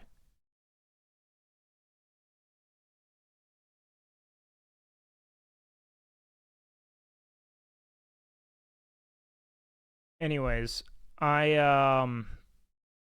Wake, your chat is it's every chat. What do you think? Every chat is they will always be defined by their worst chatters, dude. This is a leftist space for the most part. Here's the thing, right? Most people don't click into channels that they have some kind of cultural disagreement with, but I straddle a lot of different communities, so I bring together a lot of different people. It's part of why we avoid this kind of discourse, because most people don't fight when they don't realize there's reason to fight. That's it.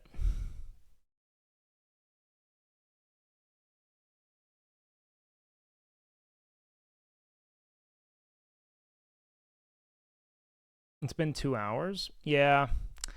But I don't care. I'm going to do something here real quick.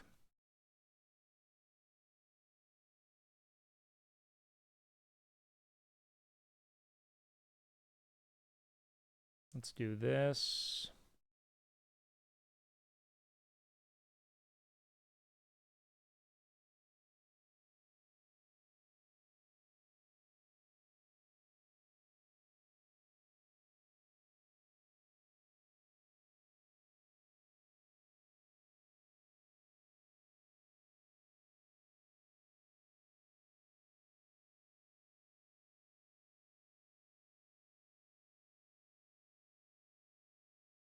Okay, better.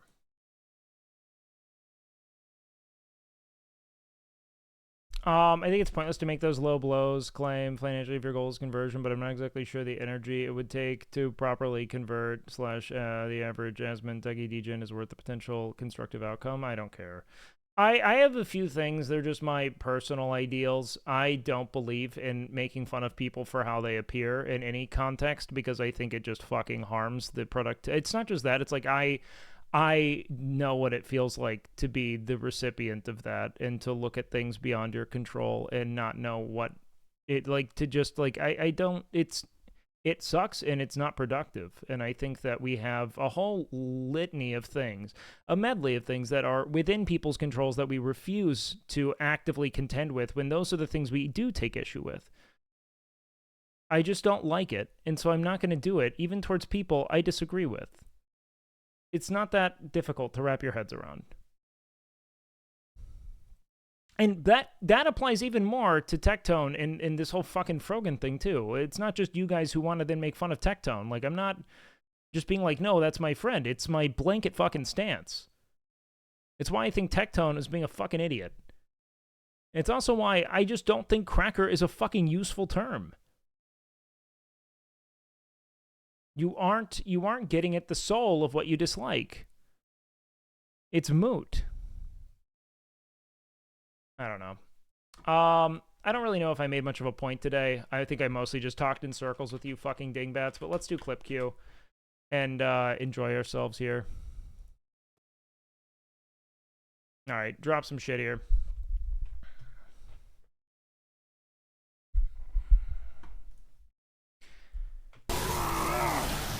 I'm confused what what this staff does. Kind of does everything. It does like magnets, but also electricity. It's the Terrence Howard. Kiss me, you fool. Don't pass out on me. Kiss me, and I'll stay Bro, Catgirl's so fine. alive. That's the one thing we can give DC is that they create some like banger ladies. Promise. But so does Marvel. Just one kiss, kissy poo. The only thing too is it gets convoluted. Like, isn't there like a Batgirl? Like, there's too much. There are too many like Batgirl, Catwoman. We could only have one woman per comic book mythos.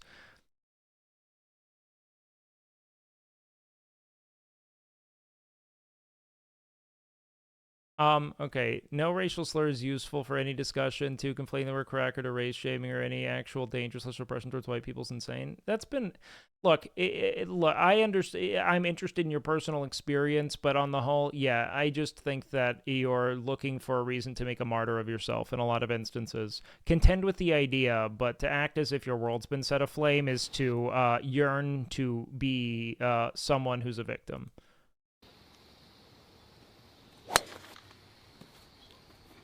What happened? Oh god, he let it wrap around.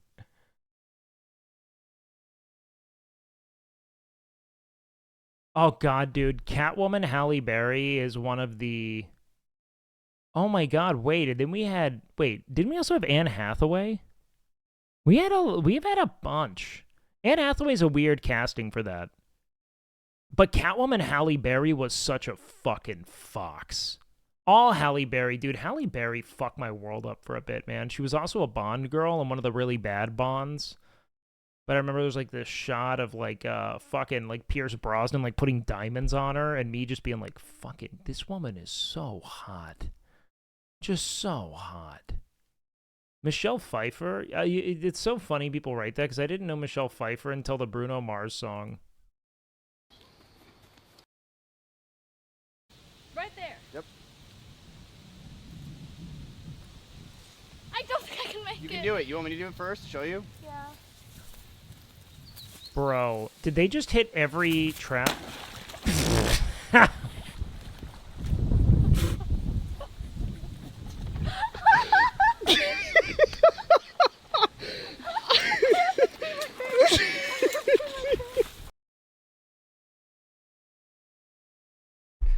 Oh, it's so much better than evangelizing.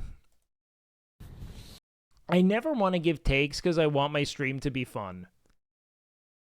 But sometimes I feel like people need takes because all we have are fucking senseless yappings from people who are like adding fuel to the bad faith fire. And I don't know what to do sometimes, you know what I mean? I know it's not my job and I should just focus on having a fun time, but like, fuck, is it hard? You know what I mean?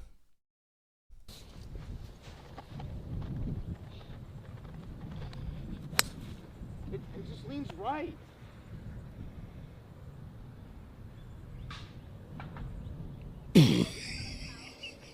I just don't want my takes to drive people away. What happened?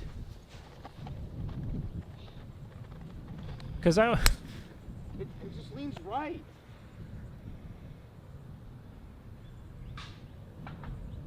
Did he? Do you get like golf? Do you get like golf? Like you have to be getting some kind of like a golf course insurance if you live on one, right? That did not sound. Bro, we're about to go on a golfing meta. I know it. There's going to be like weekly golfing. Everyone's so thirsty for content. And what we have here, if they drive people away, it's probably not people you want to keep. Yeah, I think it's important to talk about certain things. And, like, when something really starts to... Like, I don't know. I just saw I see tweets that, like, bring...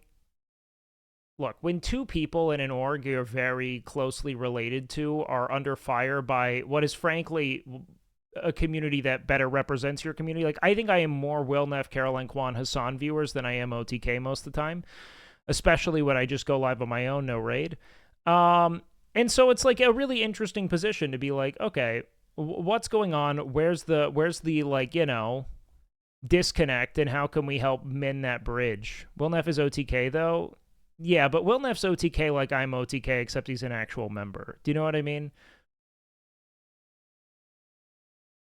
Good. Did someone become a member at a golf club? No. Extra Emily decided to do it for content, and then Miz was like, I like that idea. Was it 8 you lose when you're done? I mean, I think you done. probably. I would like to say all Miz viewers are, not all Miz viewers are Asmon, Tectone, Jason. No, I know they're not. In fact, Miz has a pretty significant female audience. He's not a very political or outspoken streamer. Miz is absolutely more in that center. Right there. Yep. Do you watch Twitch? I do. I'm so sorry. But I do. I'm sorry. How far, or do you want me to do it on the leg? Yeah, just on the leg.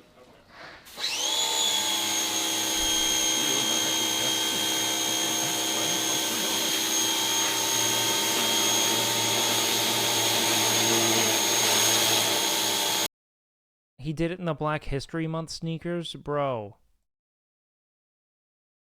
That might be a crime. It's like fucking up the American flag. You might be under fire for this.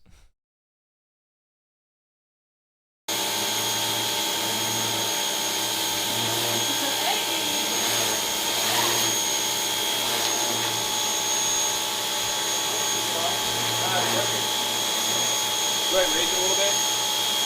Yeah.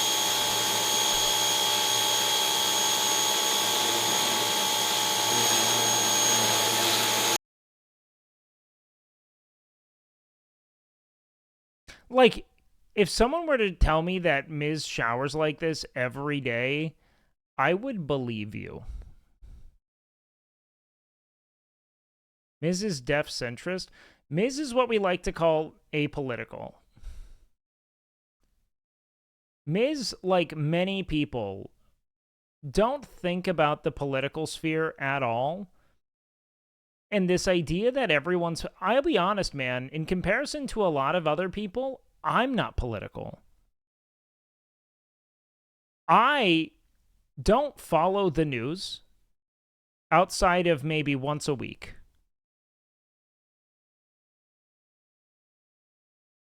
I just have, like, strong, like, moral convictions.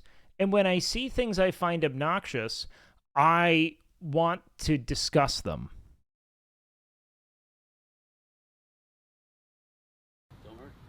Film her? Yeah, absolutely. Apparently, Emily Renato is not his real sister, so you can't trust shit. You want to know what's so funny about that? That is actually his sister.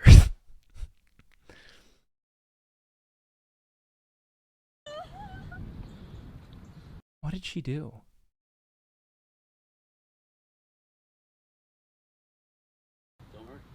Film her? Yeah, absolutely. It isn't? I'm telling you, dude.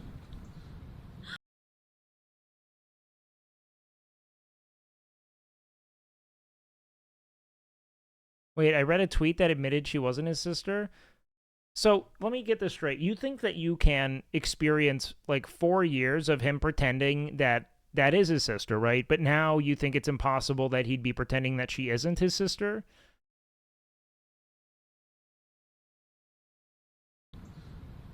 Okay, I'm okay. Go ahead. Don't ever fucking talk shit about me again.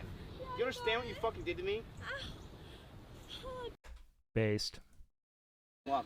It was all coordinated and planned. So is this a banger stream? So you're not gonna count that as a stroke? Oh, no. If you hit my ball, it's fine. Of course. Go ahead. Put me in. Baller. Okay. Your turn.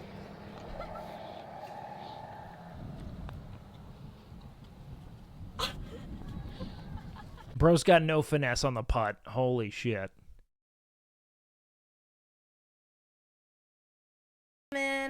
Asparagus, potatoes. You got the asparagus piss? Has Mizkif's brother been on stream yet? Russell's been on stream plenty of times. It's better than your Ozempic piss. So. Mew Ditto in the same. Yeah, there you go. I am not on Ozempic. All right. Well, For anyone sure. listening, guys, I'm not on Ozempic. Yeah, we'll see your new record tweet in like 2 days. So. It's not Ozempic, guys. Okay. Man, am I just becoming an asshole chatter when I hang out with you? Is that what's happening? I'm not, dude. You want to know? You want to know the secret, okay, Senna, to achieving your goals? I bet this stream was huge. Thank you for gifting a sub to Ozempic, Nick. Sorry, go ahead. The way to achieve your goals is with discipline, okay, and trying your best. That's all. So you didn't do any of those? I did. You got carried through life by soda. Oh, damn. Okay. She is becoming a toxic chatter. Well done.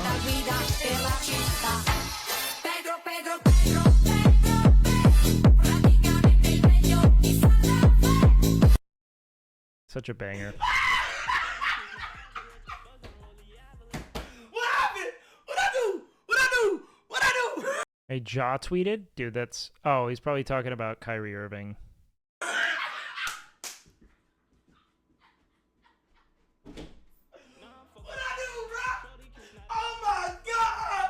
Or am I wrong? Gang. Hunter, my fault, I'm sorry. What did I do? Oh my gosh!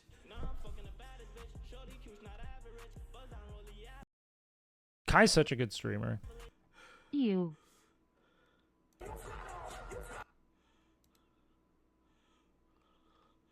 Does he... What the fuck? He's definitely talking about Kyrie Irving, but this is super funny that he doesn't think that. Okay, even his chat knows. KX. The Mavs and the fucking Wolves game on today, right? Ah, fuck Irving. Oh, fuck, I forgot. Fuck, you gotta say it. You gotta spell it KY. Fuck, I forgot we had the same fucking name, bro. Well, no, those are his initials. That's why they call him Kai. Which is, it's convenient that his name is also like Kyrie. But those are his initials, the KAI. Oh my fucking god, I just glazed them. Yeah, what's his middle name again? Kyrie Andrew Irving, yeah. When I first got into the water the other day, I thought I saw... And, CP3, his name is actually not Child Pornography 3. It's Chris Paul. my friend Octavio. I went down to check, and I put my entire hand into this hole. At first, he wasn't coming, but then once I started to use my thumb, I did just a little tiku, and then he came right out. He was so excited to see my friend Brittany. We haven't seen him in so long, so it was really good to catch up on some much-needed snuggle time. I gave him little pets on his little head, and I could tell he loved it because he said, "Ooh, thanks for petting me." Then he... Why are you ruining what should be a magical video? Why? Me, come help me when I bleed. I'm cold than a motherfucker. Going down, bitch, it's a rush out in this hole like I'm Chris Tucker. Wait, too many bitches, they tryna call me out the private. I be telling bitches I can get it made deposit. Most of these niggas, they pussy him out the closet. I was going down the sauce in the faucet. Everything I told you, bitch, I do not gotta think. Covered in the body and the meat. Last nigga played, ain't lying, hit his face till it's blurry. I be telling niggas like this. Better not fuck up, nigga, pick your cup up. I was going down, bitch, nigga, can't tuck us. I was going down, getting buckets. The niggas don't fuck with AJ, scream fuck. Damn, I been... He's got such a cool rasp to his voice. Tryna hassle, make her sit down like a saddle. Wait, I was in the water, got the pussy wet, floating all around like a shit down paddle. It's almost like Juicy, like Juice, like like Juice World, just the rasp. Damn, let's tell you what you need for a nigga. I was going down 7G for a nigga. If you really love me like a wallet, then come to the crib, hug me like a tree, nigga. For sure. I've seen a few of his streams. I like Blackboy. Blackboy Max is good. Yeah. For sure. Right? Yeah. Chat? It's upside down. I know. Be careful. I am. Chat, this one is upside down, meaning it could be good. Oh, This could be it. This could be please. it. Oh, she's opening the Japanese packs. Aren't these worthless? 3 left. Dude, my ass is wet. It's hot in here, dude. You've done this to me on purpose. It's like you wanted Do me. you have a leaky, Bro, sweaty ass? Bro, the best Yu-Gi-Oh cards are the ones that are just like fucking like vile inanimate objects. It's just called like cyst. Yeah, it's just a pimple that's like pustulating. You wanted me to sweat in this. Bro, speaking of pustulating, which isn't really rough, they just said the word in an episode yesterday, but Rome on HBO, I didn't realize this because I didn't see it when I hadn't seen it until just recently. I just started maybe like 3 days ago. Rome is literally just the blueprint to Game of Thrones. She was sent probably around 20K in card packs and boxes by one dude. The amount of fucking oiling that happens to female streamers would make me so fucking uncomfortable. I could never.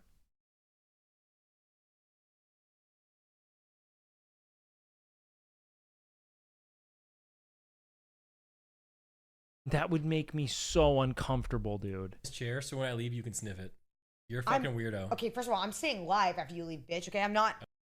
No, it's I'm not insane. gonna sniff this Okay, chair. the chair's just gonna be fermenting then. Well, also, Send even her if I wasn't 10K in cash? live, I'm not gonna sniff the chair. Nah, you fucked up. No, if anything, I'm gonna spray Sucks she opened it on stream because then she had to report it. you with some Febreze while you're walking out. Bro, isn't she fucking weird, chat? Like fucking weird. Yeah, no, it's crazy. Like so much of Game of Thrones is so much of Game of Thrones borrowed from Rome. You can tell by just like the scope, the capacity to pull off a set of that magnitude. So many of the same actors, so many. Like the King Beyond the Wall. That's fucking Julius Caesar. You know what I mean? Fucking Oberyn's wife is the wife of the main character. It's super dynamic. Like, just such a phenomenal fucking... Just a phenomenal fucking show. Weirdo. Why are we talking about Game of Thrones? Because Rome is like Game of Thrones, but without a disappointing ending. Who said, I jerked off today, you're welcome? Well, actually, don't know I yet, have but... never said that in my life. Chat on the clips. HBO's streaming service is now Max. Which I imagine is a move they made so that they could start utilizing series that weren't from HBO. Because HBO is seen as a production company rather than a streaming service. That'd be my guess. But I do think it's dumb because that's such proven IP. Oh my god, come on! I cannot. I cannot. My face is red. That's so... Eric is, like, he gets so sheepish about things that are so, to me, normal. But I guess, like, what I love about Eric is he's such a dude. He's such a normal dude. You know what I mean? Yeah, look. Best friends. What are you, a flying squirrel? Oh, maybe I am. I don't know. Thank you so much. Yo, Ezra, thank you for the gifted, man. I appreciate that. I'm not quite sure what I am. Like, his sheepishness towards this is just so patently dude-like. I don't know how else to put it. Where he's just like, no, man, I can't do that. Like, there's like an embarrassment to it that, like, I think so. no streamer would have. There's no sense of shame.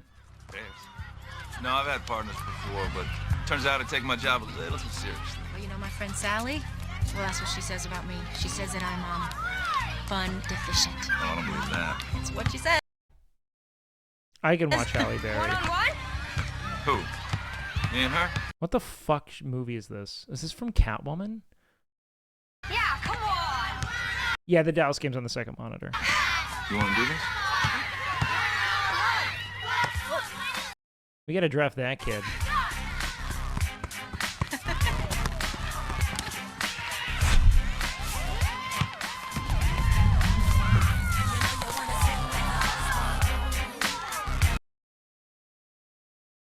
You don't need to pull out the tricks. They're fucking 10.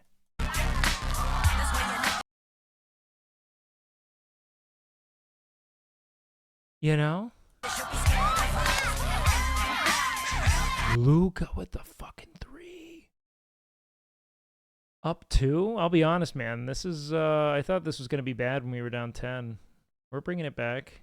Has Luca been bad? I haven't done that since I was a kid.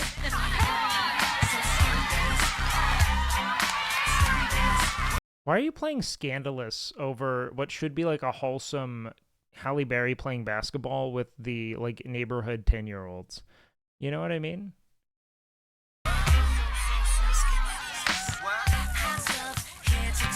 How many times can you cut in one scene? Well, this is the Joe is hungry edit.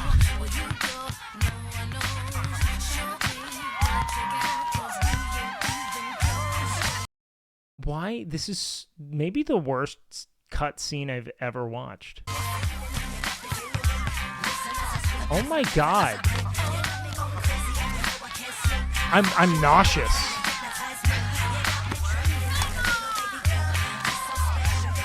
So they're gonna have a sexually charged one-on-one basketball scene around a chorus of 5th graders? Who wrote the film, bro? I can't even get invested in their romantic tension because I'm like, these kids are like, fuck her now! She's wet, bro!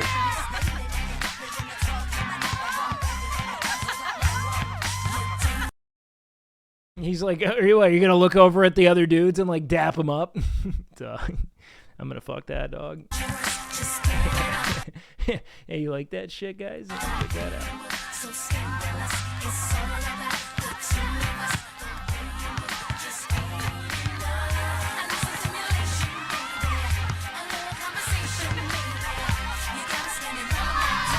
I think I'm in a bad mood because I haven't had a good shit in like 2 days, and I don't know why.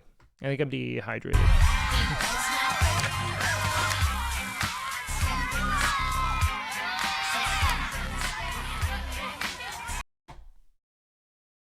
Women are no, like the children are cheering over this. Can we have our ball back? Yeah, I'm gonna fuck him right here. You don't seem so fun fishing to me. Who the fuck is this guy, by the way? Who's the actor? Once his food's done. I'm so That was the worst scene. excited. I'm sorry. hang out with you too. I'm excited for What? you to see my car because I don't think I've ever taken another streamer in my car. Never. I'm gonna be the first one to come in there. 3 feet. You hear my stomach growling?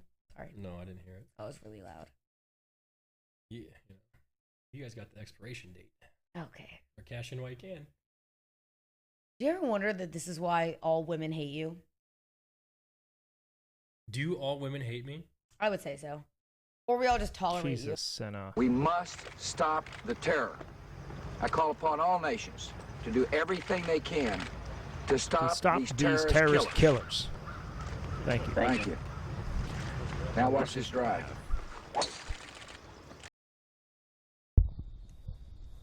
Guys, stream's over. You can come out. We just wrapped. Did you ever fall asleep, bro?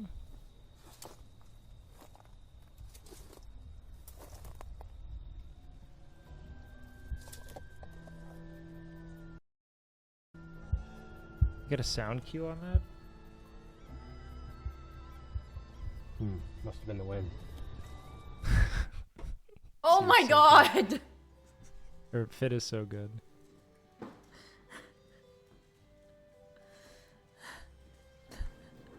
What a stream. When they react to cameras being on, you know when they do crazy shit like that. Nobody's even talking about you splashing the water. Why? It's all about your pants. Wait, we get some caca? Oh my god! I didn't even notice.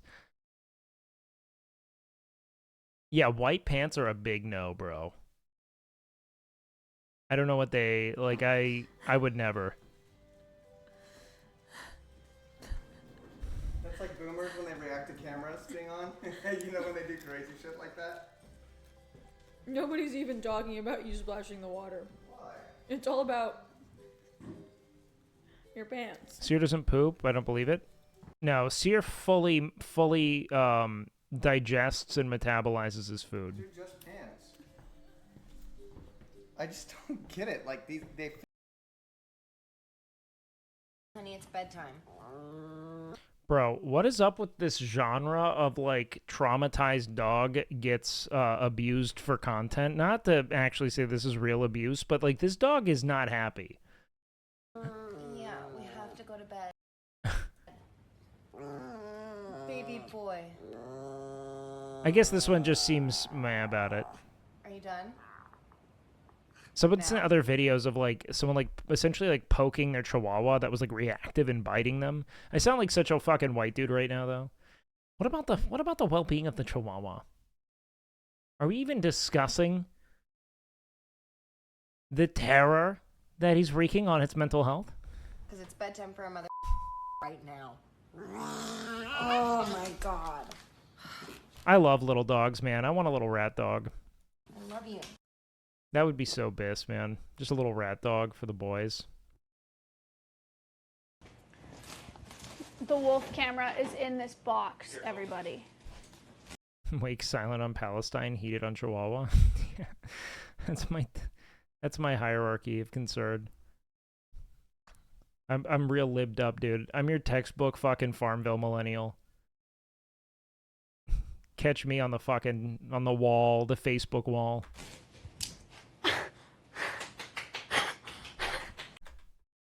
These animals are being hurt and killed.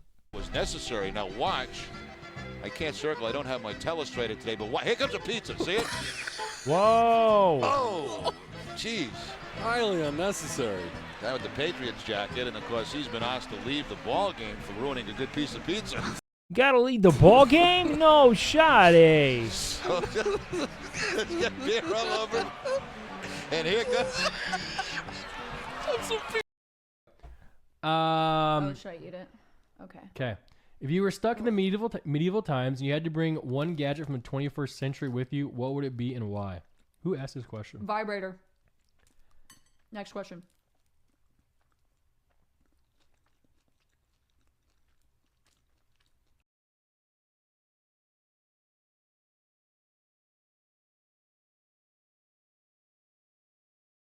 Nick's just like in heaven with these. He loves this. Not bad. Nick Peach stream. Horny girl.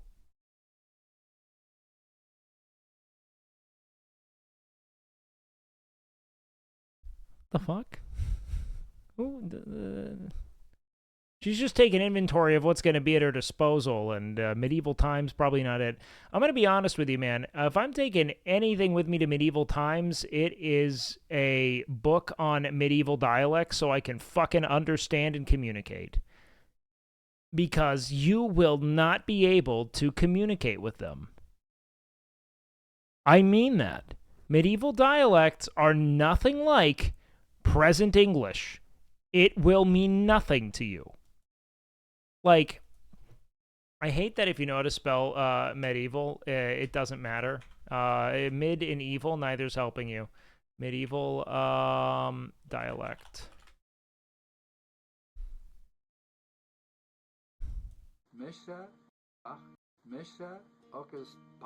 Bon, ceachtar natha fria san bon.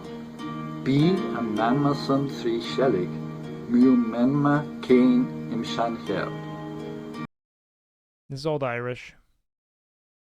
Not exactly the same. Let's get like an old English. Old English. Here we go.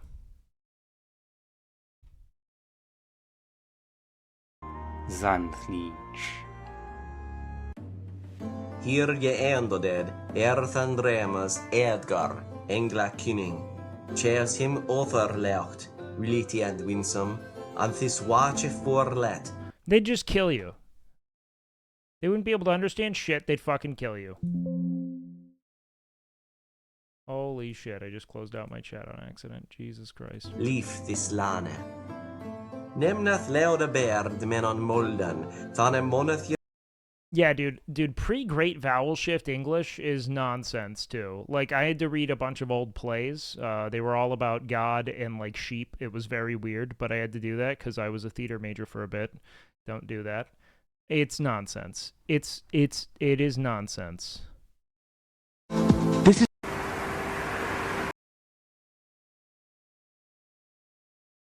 Hi, YouTube. An exception in the same word. Chaucer writing, which, to be clear, I am not. Like, I'm 100% getting a book on medieval dialects.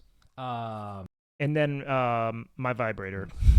Well, there's an and why part, but I think it might be implied. I'm not trusting any of those fuckers without